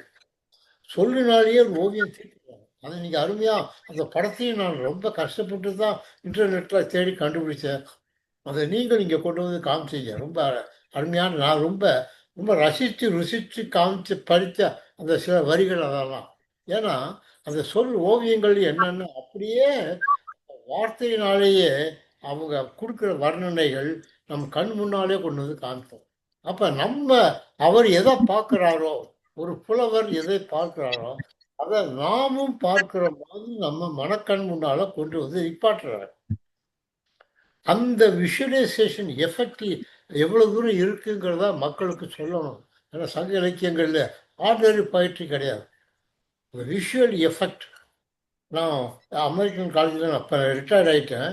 திரும்ப ஒரு தடவை போயிருக்கும்போது இப்போ புதுசாக ஒரு டிபார்ட்மெண்ட் வந்திருக்கு, விஷுவல் கம்யூனிகேஷன் டிபார்ட்மெண்ட். அவங்ககிட்ட சொன்னேன், நான் சங்க இலக்கியத்தில் இருக்கக்கூடிய விஷுவலைசேஷனை பற்றி நீங்கள் சொல்லிக் கொடுங்கப்பா, என்னை கூப்பிடுங்கப்பா, நான் ஒரு நாளைக்கு சொல்கிறேன் அங்கே எவ்வளவு விஷுவலைசேஷன் இருக்குது அப்படின்னு சொல்லியிருக்கேன் நான். ஏன்னா விஷுவல் கம்யூனிகேஷன் ஸ்டூடெண்ட்ஸுக்கு சங்க இலக்கியத்தை கொண்டு வந்து கொடுக்கணும். இதுக்கெல்லாமே ஒரு அடிப்படையாகத்தான் இந்த நூலை நான் எழுதினேன். அப்போ இதை எழுதி முடித்ததுக்கப்புறம் இது உண்மையிலேயே நான் எழுதின முதல் அட்டம்ப்ட். நான் ஒரு ஒரிஜினலாக நான் கணிதம் படித்தேன், மேத்தமெட்டிக்ஸ் ப்ரொஃபஸர். ஓய்வுக்கு அப்புறம் இலக்கியத்தில் ஆர்வம் அடைஞ்சு நான் சங்க இலக்கியத்தை படிக்க ஆரம்பிச்சு எழுதியிருக்கேன். அவ்வளவு எளிமைப்படுத்தி எழுதியிருக்கீங்க, அதுதான் ரொம்ப ஆச்சரியம். ஒரு மேத்தமெட்டிக்ஸ் ப்ரொஃபஸர் தமிழ் இலக்கியத்தை பற்றி எழுதினதை மற்றவங்க எந்த அளவுக்கு அதை ஏற்றுக்கொள்வார்கள் அப்படின்னு சொல்லி எனக்குள்ள ஒரு சந்தேகம் இருந்தது. அப்போ நான் என்ன பண்ணேன்னா, இதை மற்ற என்னுடைய நண்பர்கிட்ட காமிக்கலாமான்னு யோசித்தேன். அப்போ என்னுடைய நண்பர்கள், தமிழ்துறை நண்பர்களுக்கு நிறைய பேர் உண்டு. அவர்கிட்ட போய் காமிச்சோம்னா அவங்க முகத்தாட்சியதுக்கா, சார் ஒண்டர்ஃபுல்லாக இருக்கு சார், நல்லா இருக்கு சார்னு சொல்லிடுவாங்க. அவங்க சொல்கிறத அப்படியே எடுத்துக்கிட முடியாது. என்னை பற்றி ஒன்றும் தெரியாத ஒரு தமிழ் அறிஞரிடம் போய் இதை கொடுத்து, ஐயா இது எப்படி இருக்குன்னு காமிக்கணும்னு எனக்கு ஒரு ஆசை. அப்போ தான் தமிழண்ணல் ஐயா மதுரையில் இருந்தார். அப்போ அவர் எனக்கு தெரியாது, அவர் எனக்கு தெரியாது, எனக்கு அவருக்கு தெரியாது. ஆனால் அவருடைய ஒரு நண்பர் மூலமாக அவருடைய தொலைபேசி என்னை வாங்கி தொலைபேசியில் கூப்பிட்டு, ஐயா நான் உங்களை பார்க்கணும், என்ன விஷயமான நேரம் வந்து சொல்கிறேன், எனக்கு ஒரு அரை மணி நேரம் ஒதுக்க முடியுமான்னு. வாங்கன்னார். அன்றைக்கி சாயங்காலம் நானும் என் மனைவியும் இதை எடுத்துகிட்டு போனோம். போய் இதை கொடுத்தோம். என்ன வேணும்னு கேட்டேன். அப்போ நான் சொன்னேன், 10 பாட்டை பற்றி இந்த மாதிரி எழுதியிருக்கிறேன். நீங்கள் மேத்ஸ் ப்ரொஃபஸருங்கிறீங்க, 10 பாட்டு பற்றி எழுதிக்கிறீங்க அப்படின்னாரு. இதே எனக்கு தமிழில் கொஞ்சம் ஆர்வம் உண்டு, எழுதியிருக்கிறேன். இப்போ உங்களுக்கு என்ன வேணும்னாரு. அதோட ஃபஸ்ட்டு பிரிண்ட் அவுட்டில் டைப் பண்ணி காப்பியை பிரிண்ட் கொண்டு இருக்கேன், அது படித்து உங்களுடைய கருத்து சொல்லணும் அப்படின்னு. அவர் மேஜை காமிச்சார், பக்கத்தில் அவர் மேஜை காமிச்சார். ஒரு 10-15 புஸ்தகம் அடுக்கியிருக்காங்க. இது அவ்வளவும் எனக்கு அணிந்துரை எழுதுவதற்காக வந்த புத்தகங்கள் காத்துக்கிட்டு இருக்கேன். நான் இன்னும் படித்து எழுதணும். இப்போ நீங்கள் வேறு கொடுக்குறீங்க. அவ்வளவும் தமிழ் பேராசிரியர்கள், தமிழ் அறிஞர்கள் எழுதின புஸ்தகங்கள் அவ்வளவும் காத்து கிடக்க, எனக்கு நேரம் இல்லை. அப்படி இருக்கும்போது நீங்கள் இந்த மாதிரி கொடுக்குறீங்களே, ஒரு மாதம் கழித்து வர முடியுமா? இல்லை, நான் சென்னையில் தான் இருக்கிறேன், ஒரு வாரம் தான் தங்கியிருப்பேன், அதனால் அதுக்குள்ளே முடிஞ்சால் நல்லதுயா அப்படின்னு. அப்பா ஒரு அரை பக்கம் எழுதி கொடுத்தா போதுமா அப்படின்னா, ஐயா நீங்கள் ஒரு லைன் எடுத்து கொடுத்தா போதும் தான், உங்களோட கருத்தை மட்டும்தான் எனக்கு வேணும் அப்படின்னு சொல்லிட்டு கொடுத்துட்டு வந்துட்டேன். 2 நாள் தான். 2 நாளில் அவர் ஃபோன் பண்ணுறார். ஐயா நீங்கள் உடனடியாக புறப்பட்டு வாங்கன்னார். உடனே நானும் மனைவி மறுபடியும் விழுந்தடிச்சு ஓடணும். சாயங்காலம் போனால் வாங்காமன்னு உட்கார வச்சு ஒரு ஃபுல் ஸ்கேப் பேப்பர் இருக்கு இல்லையா, இந்த பக்கம் இந்த மடக்கிற பேப்பர் 4 பக்கம் இருக்கும். இந்த 1 2 3 4 பக்கமும் எழுதி, இடம் இல்லாமல் சைடில் மார்ஜின்லாம் எழுதி அதை பற்றி புஸ்தகத்தை எழுதிக்கிறேன். ஐயா வாழ்க்கையில் நான் இப்படி ஒரு புஸ்தகத்தை நான் படித்ததே இல்லை. அவரே அதில் குறிப்பிட்டிருப்பார். அது அவர் எழுதின காப்பியில் இருக்கும். இது ஒரு புஸ்தகத்தை இதுவரைக்கும் யாரும் எழுதி இல்லைன்னு எழுதி அதை அடிச்சுட்டு வேற என்னமோ எழுதியிருப்பார். அவரே சொன்னார், ரொம்ப வியந்து பாராட்டி, ரொம்ப அருமையான புத்தகம். ஆனால் இது நீங்கள் எழுதி என்ன செய்யுது ஐயா, இது எனக்காக எழுதலை, என் பேத்திக்கு எழுதுனது. அவன் 8ஆம் கிளாஸ் மாணவினால புரியாததுனால இந்த மாதிரி இப்போ கதையெல்லாம் சொன்னேன். இல்லை நீங்கள் உடனே இது வெளியிடணும்.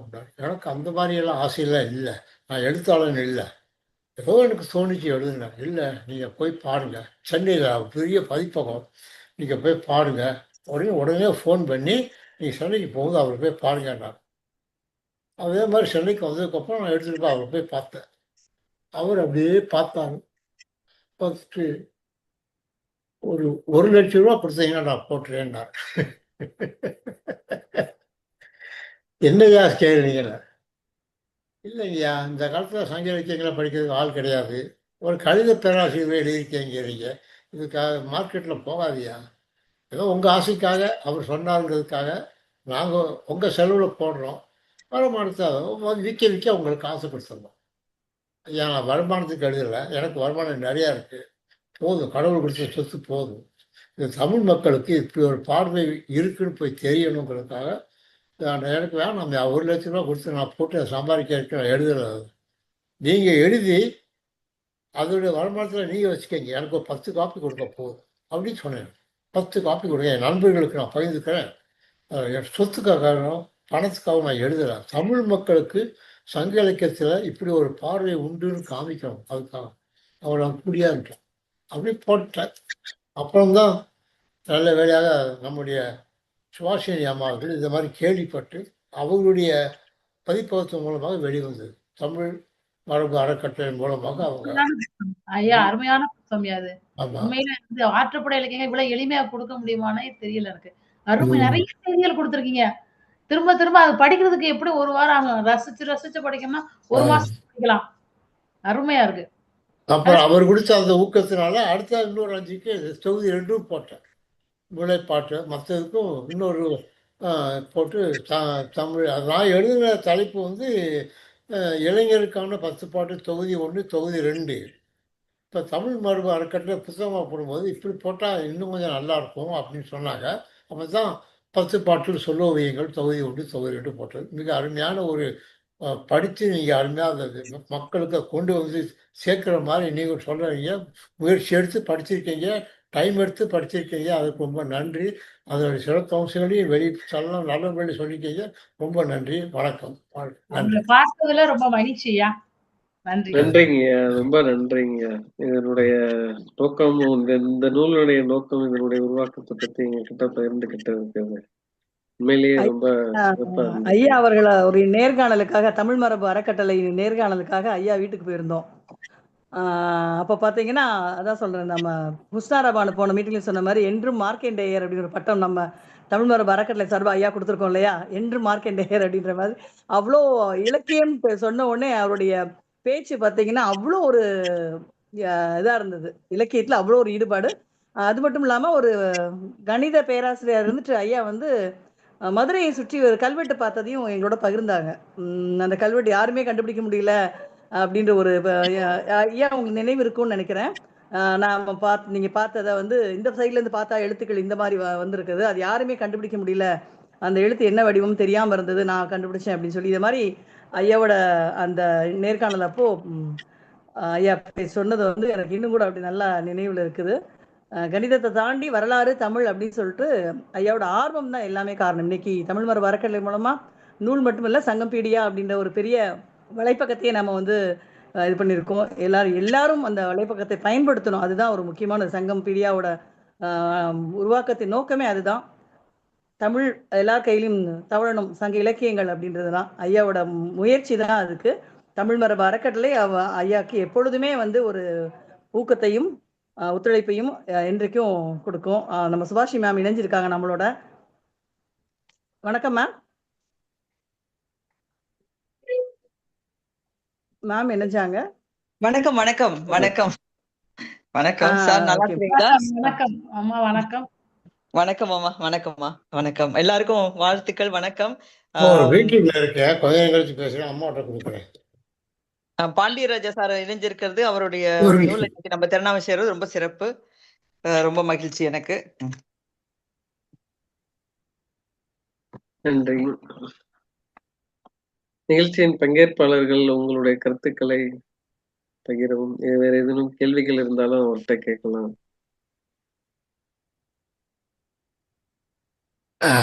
வணக்கம்மா. ஒரு சிறு ஹலோ, கேக்குதா? ஐயா கேக்குதுங்க, ஐயா கேக்குதுங்க. இல்ல, சுபாஷினி மேடம் வந்து உங்களை விசாரிச்சாங்க. அது ஆமா. ஆமா, சரி. ஜோஸ்மின் டீச்சர் நல்லா 10 பாட்டில் சொல்லுவியங்கள் தொகுதி 1 ரொம்ப அருமையா சொன்னீங்க. ஆரம்பத்தை காட்டிலும் போக போக அந்த நேரம் வரும்போது உங்களுடைய இன்வால்மெண்ட் வந்து கூட்டிகிட்டே இருந்ததை நான் பார்த்தேன். நல்லா இருந்தது. அருமையான ஒரு இது. அந்த ஐயா சொன்ன மாதிரி எழுதினவங்களுக்கு அப்படியே கவர்ற மாதிரியான அந்த கருத்துக்கள், எது எது முக்கியமான கருத்துக்களோ அந்த நூல்ல இருந்து அதை அப்படியே வெளியில எடுத்து அதை படத்தை போட்டு பிபிடி போட்டு காமிச்சிங்க. ரொம்ப சிறப்பா இருந்தது. நன்றி, வாழ்த்துக்கள் டீச்சர். ஐயா வந்து தொகுதி 2 கிடைக்குமா? புஸ்தகம் போட்டுட்டீங்களா? அது கொஞ்சம் கிடைக்கல. இதுல இந்த அறக்கட்டளை இதுலயே போட்டுருக்காங்க. வேற நூல்கள் என்ன போட்டுருக்கீங்க? வேற வேற நூல்கள் ஏதாவது?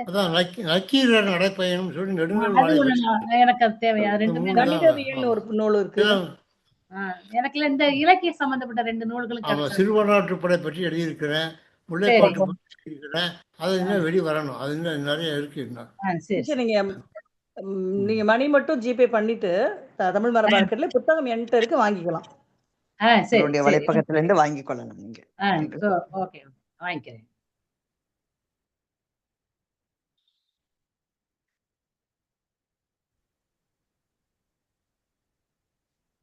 வேறு ஏதேனும் உங்களுடைய கருத்துக்கள்?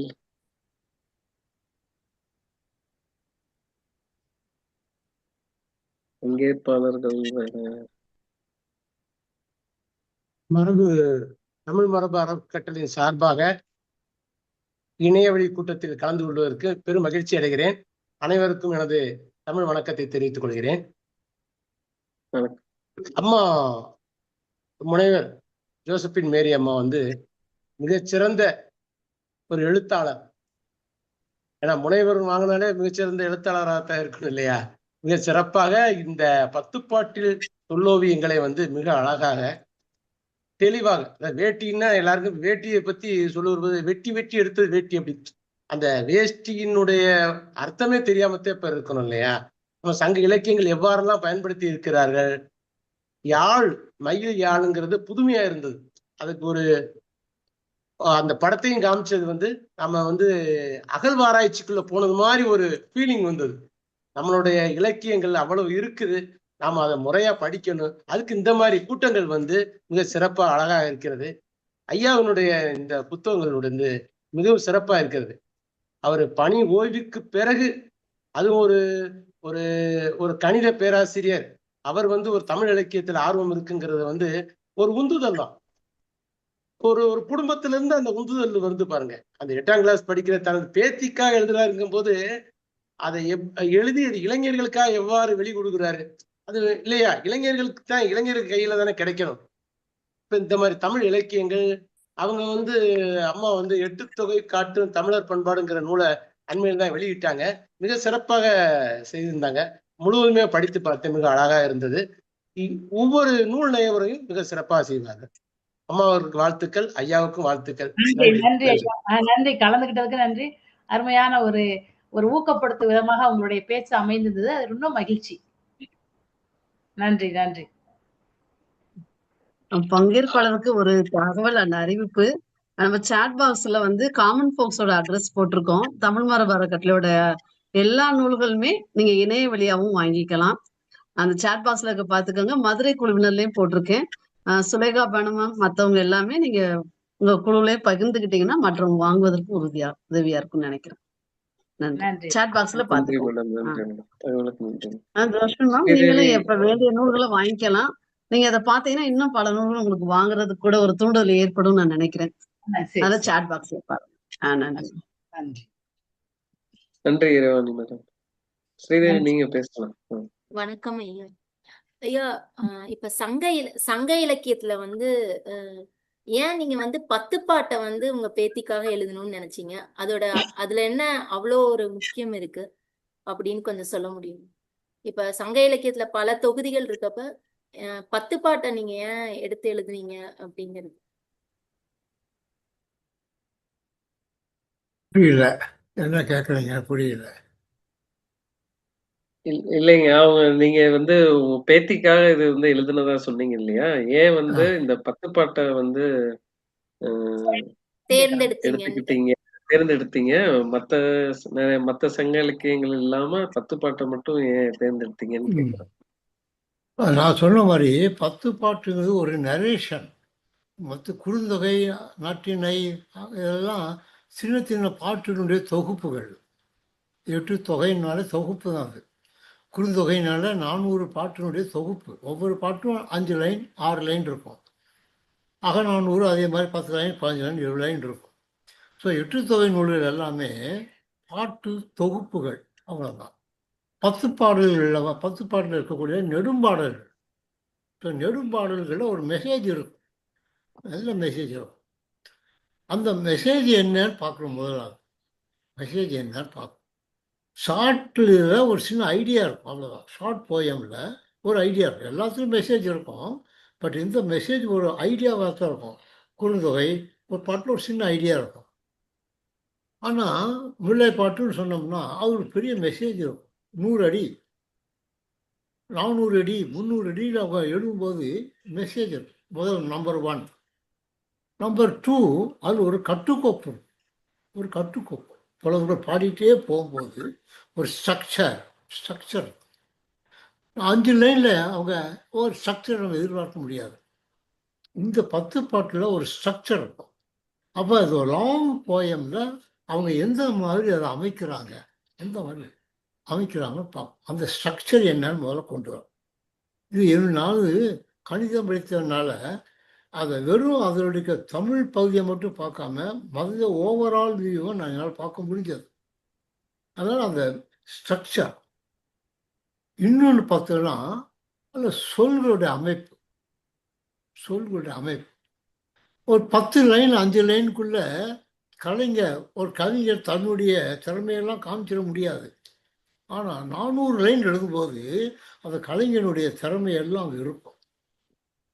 அந்த கலைஞனுடைய திறமை அந்த 400 லைனில் எந்த மாதிரியே வந்திருக்குது. இந்த சொற்களின் பகுப்பு எப்படி இருக்குது, அந்த சொற்களை எந்த மாதிரி அவங்க கையாளுறாங்க, அதை மேத்தமெட்டிக்கலாக அனலைஸ் பண்ண முடியுமா அப்படின்னு தான் என்னுடைய ஆராய்ச்சி. நான் முதல்ல 10 பாட்டை எடுத்துக்கொண்ட காரணமே என்னன்னா, அதில் இருக்கக்கூடிய கணித அமைப்பை பார்க்கணுங்கிறதுக்காக.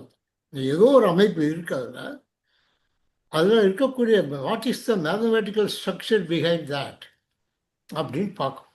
அது சொற்கள் மூலமாக பார்க்கணும் அப்படிங்கிறது என்னுடைய ஆர்வம். நான் முதல்ல அதான் 10 பாட்டை படிக்க ஆரம்பித்தேன். I wanted to understand the mathematical structure behind the long poems. அப்போ படிக்கணும்னா முதல்ல அதை ஃபுல்லாக படிக்கணும். எனக்கு தமிழ், நான் கணித ப்ரொஃபஸர், மேத்தமெட்டிக்ஸ் படிச்சிருக்கேன். 37 வருஷம் மேத்தமெட்டிக்ஸ் டீச் பண்ணியிருக்கேன். தமிழில் ஆர்வம் உண்டு, அவ்வளவு. அதனால் உரைகளை நிறையா வாங்கினேன். நிறைய உரைகளை வாங்கி என்கிட்ட சங்க மட்டும் 10 விதமான உரைகள் இருக்கு. 10 விதமான உரைகள். எங்கெங்கே உரைகள் வெளியிட்டிருக்காங்களோ உடனே 2000 3000 கொடுத்தா வாங்கிடுவேன் நான். ஏன்னா அவங்களுடைய பாயிண்ட் ஆஃப் வியூ என்னன்னு பார்க்கணும் அப்படின்னு சொல்லி. அதுவும் இல்லாமல் அந்த செம்மொழி மாநாடு நடந்தது ஒட்டி நிறைய உரைகள் வந்தது. எல்லாத்தையும் வாங்கி போட்டேன். அவ்வளோத்தையும் படித்து அவங்களுடைய வியூ என்ன, இது அவங்க வியூவில் படிச்சுட்டு என்னுடைய வியூ ஒட்டி வருதான்னு பார்ப்பேன். இப்போ முதல்ல அதில் இருக்கக்கூடிய சொற்களை பார்க்கணும், சொற்களுடைய அமைப்பை பார்க்கணும். அப்போ சொற்களுக்கு அர்த்தம் புரியணும். அதனால் உரையை வாங்கி முதல்ல அர்த்தம் புரியணும். இந்த அர்த்தத்தை புரியும் போது தான் அந்த அர்த்தத்திற்குள்ள அவர்கள் வைத்து கொண்டிருந்த ஆழம் எனக்கு தெரியும். வெறும் அமைப்பு, தமிழ் அமைப்பை, கணித அமைப்பை பார்க்கணுங்கிறதுக்காக நான் 10 பாட்டை படிக்க ஆரம்பிக்கும் போது கொஞ்சம் கொஞ்சமாக அதில் இருக்கக்கூடிய ஆழம், அதில் இருக்கக்கூடிய அகலம், அதில் இருக்கக்கூடிய உயரம், 3 டைமென்ஷன்ஸ் பார்க்கணும். சொற்களை அவங்க கையாடுற விதம் ரொம்ப அற்புதம் சார், ரொம்ப அற்புதம். அதில் என்ற மனசு ஈடுபாடு அதிகமாகிடுச்சு. இப்போ கணக்கை விட்டு தெரியா, தமிழுக்கே வா. இந்த தமிழை எவ்வளோ இருக்கும் பாருன்னா அது ஊற தொட்டணைத்து ஊரும் மடற்கேணிய மாதிரி தோண்ட அந்த 10 பாட்டு ஒரு தங்க சுரங்கமாக எனக்கு தோன்றுறது. படிக்க அவ்வளவு ஆழம். 2ஆம் தடவை படிக்கும்போது 3ஆம் தடவை படிக்கும்போது இன்னும் கொஞ்சம் புதுசாக கருத்துக்கள் வருது. திரும்ப படித்தேன். 10 பாட்டு நூலில் மட்டும் நான் 10 தடவைக்கு மேலே படிச்சிருப்பேன். திரும்ப சலிக்காமல் படிப்பேன். ஒவ்வொரு முறையும் எனக்கு புது கருத்துக்கள் கிடைக்கும். ஒவ்வொரு முறையும் புது. அப்புறம் என்னுடைய வாழ்க்கை ஆரம்ப காலத்தில் ஒரு சின்ன பட்டிக்காட்டில் ஆரம்பிச்சது. தேனி மாவட்டத்தில், இப்போ அந்த காலத்தில் மதுரை மாவட்டம், தேனி மாவட்டத்தில் சின்னமனூர் அப்படிங்கிற ஊர் பக்கத்தில் ஓடைப்பட்டிங்கிற ஒரு சின்ன கிராமம். அந்த கிராமத்தில் நான் பிறந்து வளர்ந்து 10 வயசு வரைக்கும் அங்கே இருந்து அதுக்கப்புறம் தான் மதுரைக்கு உயர்கல்வி படிக்க வந்தேன். நான் பிறந்து வளர்ந்த கிராமத்தில் 5ஆவதுக்கு மேலே படிக்கிறதுக்கு வசதி கிடையாது. 5ஆவதுக்கு மேலே படிக்க வசதி. நான் மதுரைக்கு வர வரைக்கும் ட்ரெயினை பார்த்தது கிடையாது. எப்பயாவது ஒரு வருஷத்துக்கு ஒரு தடவை 2 தடவை எங்கள் ஊருக்கு கார் வரும், இல்லை ஒரு லாரி வரும். அவ்வளவு மோசமான ஒரு டீப் வில்லேஜ் அந்த காலத்தில். இப்போ பெரிய ஊராயிடுச்சு. ஆனால் ஆனால் அந்த மனிதனுடைய வாழ்க்கை தான் சங்ககால வாழ்க்கை, அப்படியே இருக்குது. சங்க புலவருடைய அந்த இலக்கியத்தில் படிக்க படிக்க படிக்க என்னுடைய ஓடை பற்றிய வாழ்க்கையை அப்படியே ரிஃப்ளெக்ட் ஆச்சு. கடவுள் என்னைய ஏன் கொண்டு போய் அந்த பட்டிக்காட்டில் பிறக்க வச்சாருங்கிறது உண்மை எனக்கு அப்போ தான் தெரிஞ்சது.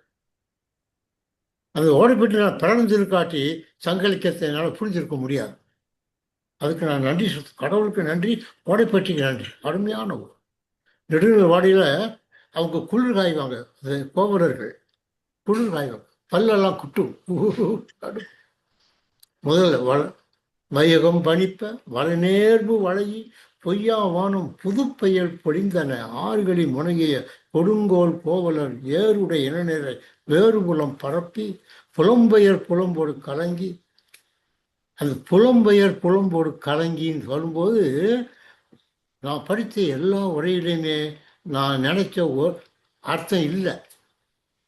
புலம்பெயர் புலம்போடு கலங்கி, அதுக்கு என்ன அது இல்லை. அவன் என்ன சொல்றான்னா, ஓடப்பட்டியில் நான் இருந்த ஊரில் கவுண்டர்மார்கள் ஜாஸ்தி, கன்னடம் பேசுவாங்க. ஆனால் விவசாயிகள் உழவர்கள் மாடு வச்சிருப்பாங்க, தொழு வச்சிருப்பாங்க. ஏறு உடை இன நிறை சொன்ன உடனே எனக்கு அது தொழு தான் ஞாபகம் வந்தது. ஏறு உடை இன பெரிய ஒவ்வொரு ஒவ்வொரு ஒவ்வொரு ஒவ்வொரு விவசாயியும் 50-60 மாடு வச்சுருப்பாங்க. 50-60 மாடில் ஒரே ஒரு காளை மாடு தான் வச்சுருப்பாங்க. ஏன்னு கேட்டால் 2-3 காலத்தில் ஒன்று கூட சண்டை போடும். இன விருத்திக்காக ஒரு காளை மாடு. ஏறு உடை இன நிறைங்கிறது கணக்குன்னு என் முன்னால் அந்த ஓடைப்பட்டியில் அந்த தொழு, அந்த மாடுகள் மேய போகிறது வர்றது. 6 மாதம் அங்கே மலைக்கு போயிடுவாங்க. அங்கே தான் மாடு கிடை போட்டிருப்பாங்க, இங்கே வராது. அப்புறம் 6 மாதம் இங்கே போயிட்டு வரும். முல்லைப்பாட்டில் அந்த மாடு வர்றத காட்சி முல்லைப்பாட்டில் இருக்குது. முல்லைப்பாட்டில் அந்த மன்னனுடைய செவிலித்தாய்மர்கள் இது கேட்க நல்ல விரிச்சு கேட்பதற்காக வாசல் நிற்கும்போது ஒரு சிறுமி கண்ணுக்குட்டியை பத்திட்டு போவா. நின்னே வருவர் உன் தாயார் அப்படின்னு சொல்லுவான். இந்த வந்துட்டு அவங்க அம்மா அப்படின்னு சொல்லுவாள். ஏன்னா மாடு வரும். இந்த ஓடப்பெட்டி காட்சி. ஆக அந்த மனசுக்குள்ள இருந்த என்னுடைய இளமை வாழ்க்கையெல்லாம் சங்க இலக்கியத்தில் இருந்தது. ஆக இந்த இலக்கியத்தை மறுபடியும் மக்களுக்கு எப்படி சொல்லணுங்கிறத படிக்க ஆரம்பிச்சேன். ஆக என்னுடைய சங்க இலக்கியத்தை தேர்ந்தெடுக்க காரணம் என்னன்னா, என்னுடைய இளமை வாழ்க்கை அங்கே பெரும்பாலும் ரிஃப்ளெக்ட் ஆகும். தமிழருடைய வாழ்க்கை அந்த எளிய தமிழ் மக்களுடைய வாழ்க்கையோடு நான் வாழ்ந்ததுனால என்னால் சங்க இலக்கியங்களை புரிஞ்சுக்க முடியுது. அந்த சங்க இலக்கியத்தினுடைய ஆழங்களையும் அகலங்களையும் உயரங்களையும் தமிழ் மக்களுக்கு வெளிக்கொண்டு வரணுங்கிறதுக்காக தான் நான் பாட்டு எடுத்தேன். ரொம்ப நன்றி. நன்றிங்க, ரொம்ப நன்றிங்க. இதனுடைய நோக்கமும் மற்றும் உங்களுடைய மலரும் நினைவுகளை எங்களோட பகிர்ந்துகிட்டது ரொம்ப அருமையா இருந்துச்சு. உங்களுடைய நோக்கம், எண்ணங்கள் எல்லாம் உண்மையிலேயே இது இப்ப சூடையில இருக்கக்கூடிய இந்த நூல்களை எங்களுக்காக இன்னொரு புத்தகமா வெளியிட்டு, இது சூடையில அழிஞ்சு போனாலும் ஆனா உங்களுடைய நூல்கள் மூலியமா அப்படியே அடுத்தடுத்த நூற்றாண்டுகளுக்கு தொடருது. மிக்க நன்றிங்க உங்களுடைய இந்த படைப்புக்கு. நேரம் கருதி நம்ம நிறைவு பகுதிக்கு வந்துடலாம்னு நினைக்கிறேன். நிறைவு பகுதியாக நன்றியுரை சுலேகா மேடம் நானே சொல்லிடுறீங்களா? சொல்லிருங்க சுரேஷ், நீங்களே சொல்லிருங்க. ஓகே ஓகே, நம்மளுடைய நன்றி உரைக்கு வரலாம். உண்மையிலேயே மிக முதல்ல நான் ஐயாட்ட இருந்து ஆரம்பிக்கிறேன். திரு பாண்டியராஜா அவர்களிடம் உண்மையிலேயே இந்த சங்க இலக்கியங்களை எங்களுக்கு எளிய நடையில பல புத்தகங்களா கடந்த முறையா இருக்கட்டும், இந்த முறையா இருக்கட்டும், இனி அடுத்தும் தொகுதி 2ம் கண்டிப்பா திறனாய்வு இருக்கும்னு நான் நம்புறேன். மிக்க நன்றி இந்த ஒரு அரிய படைப்புகளுக்கு எங்களுக்கு வழங்கியதற்கு. மேற்கொண்டு உங்களுடைய எண்ணங்களை எங்களோட மற்றும் இந்த நூலினுடைய நோக்கம் மற்றும் உங்களுடைய நினைவுகளை எங்களோட பகிர்ந்துகிட்டதுக்கு ரொம்ப நன்றிங்க உங்களுக்கு. எங்களுடைய முதற்கண் நன்றியை தெரிவிச்சுக்கிறோம். தமிழ் மரபு அறக்கட்டளை சார்பாகவும் எங்களுடைய நன்றிகளை தெரிவிச்சுக்கிறேன். அடுத்தபடியாக ஜோஸ்பின் மேரி மேடம் அவர்களுக்கு உண்மையிலேயே வந்து ரொம்ப அந்த அழகிய சொல் ஓவியங்களை வந்து பல ஓவியங்களை வந்து வெறும் சொற்களோட மட்டும் இல்லாம அந்த ஓவியங்களை வந்து எங்களுக்கு வந்து ஷேர் பண்ணி அதையும் வந்து உடன்படுத்தி காமிச்சையில நிறைய விஷயங்கள் வந்து எங்களுக்கு எளிய நடையில புரிஞ்சுக்க முடிஞ்சது. அது உண்மையிலேயே வந்து இதை மேற்கொண்டு படிக்கணுங்கிற ஆர்வம் வருது. நம்மளுடைய எளிய நடையில இருக்கும் பொழுது அதனுடைய ஆர்வங்கள் வந்து அதிகமாகுது. அது மற்றும் உங்களுடைய உரைகள் மூலியமாவும் வந்து உண்மையிலேயே வாங்கி வந்து இதை படிக்கணுங்கிற ஆசை வந்து அதிகமாகுது. அது அதே மாதிரியே எல்லாருக்குமே அந்த ஒரு ஆர்வம் இருக்கும்னு நான் நம்புறேன். ஸோ அதுக்காக வந்து நல்ல ஒரு திறனாய்வு வழங்கியதற்காக உங்களுக்கும் எங்களுடைய தமிழ் மரபு அறக்கட்டளை சார்பாக நன்றியை தெரிவிச்சுக்கிறேன் மேடம். மற்றும் நமது தலைவர் முனைவர் சுபாஷினி மேடம் அவர்களுக்கும் இந்த நேரத்துல வந்து நன்றியை தெரிவிச்சுக்கிறேன். இந்த மாதிரியான ஒரு நிகழ்ச்சியை வந்து இனிஷியேட் பண்ணி எங்களுக்கு வந்து பண்ண வைக்கிறதுக்கு. மற்றும் எங்களுடைய மதுரை கிளை ஏற்பாட்டாளர்கள் இறைவாணி மேடம் அவர்களுக்கு வந்து மற்றும் ஒரு முறை எனக்கான பல சிக்கல்கள் ஏற்பட்டாலும் அதை வந்து எந்த நேரத்திலையும் அவங்கள தொடர்பு கொள்ளலாம். அது அவங்களுக்கான தீர்வை வந்து நமக்கு வழங்கிடுறாங்க. அதுக்காக அவங்களுக்கும் வந்து இந்த நேரத்துல என்னுடைய நன்றியை தெரிவிச்சுக்கிறேன். மற்றும் ஏற்பாட்டாளர்கள் வருண் அவர்களுக்கும் இந்த நேரத்துல நன்றியை தெரிவிச்சுக்கிறேன். மேற்கொண்டு என்னுடைய இணை ஏற்பாட்டாளர் சுலேகா பேனம் அவர்களுக்கும் வந்து இந்த நேரத்துல நான் நன்றியை தெரிவிச்சுக்கிறேன். மற்றும் பங்கேற்பாளர்கள் மற்றும் தமிழ் அறிஞர்கள் ஜூம் இணை வழியாக வந்து இணைந்து மேற்கொண்டு இந்த நிகழ்ச்சியை பார்க்க போகும் அனைவருக்கும் இந்த நேரத்துல என்னுடைய நன்றியை தெரிவித்துக் கொள்கிறேன். மேலும் அடுத்த மாதத்தில் நடக்கக்கூடிய இலக்கிய குடல் நிகழ்ச்சிக்கு முறை உங்களிடமிருந்து விடைபெறுகின்றேன். அனைவருக்கும் நன்றி, வணக்கம். Thank you.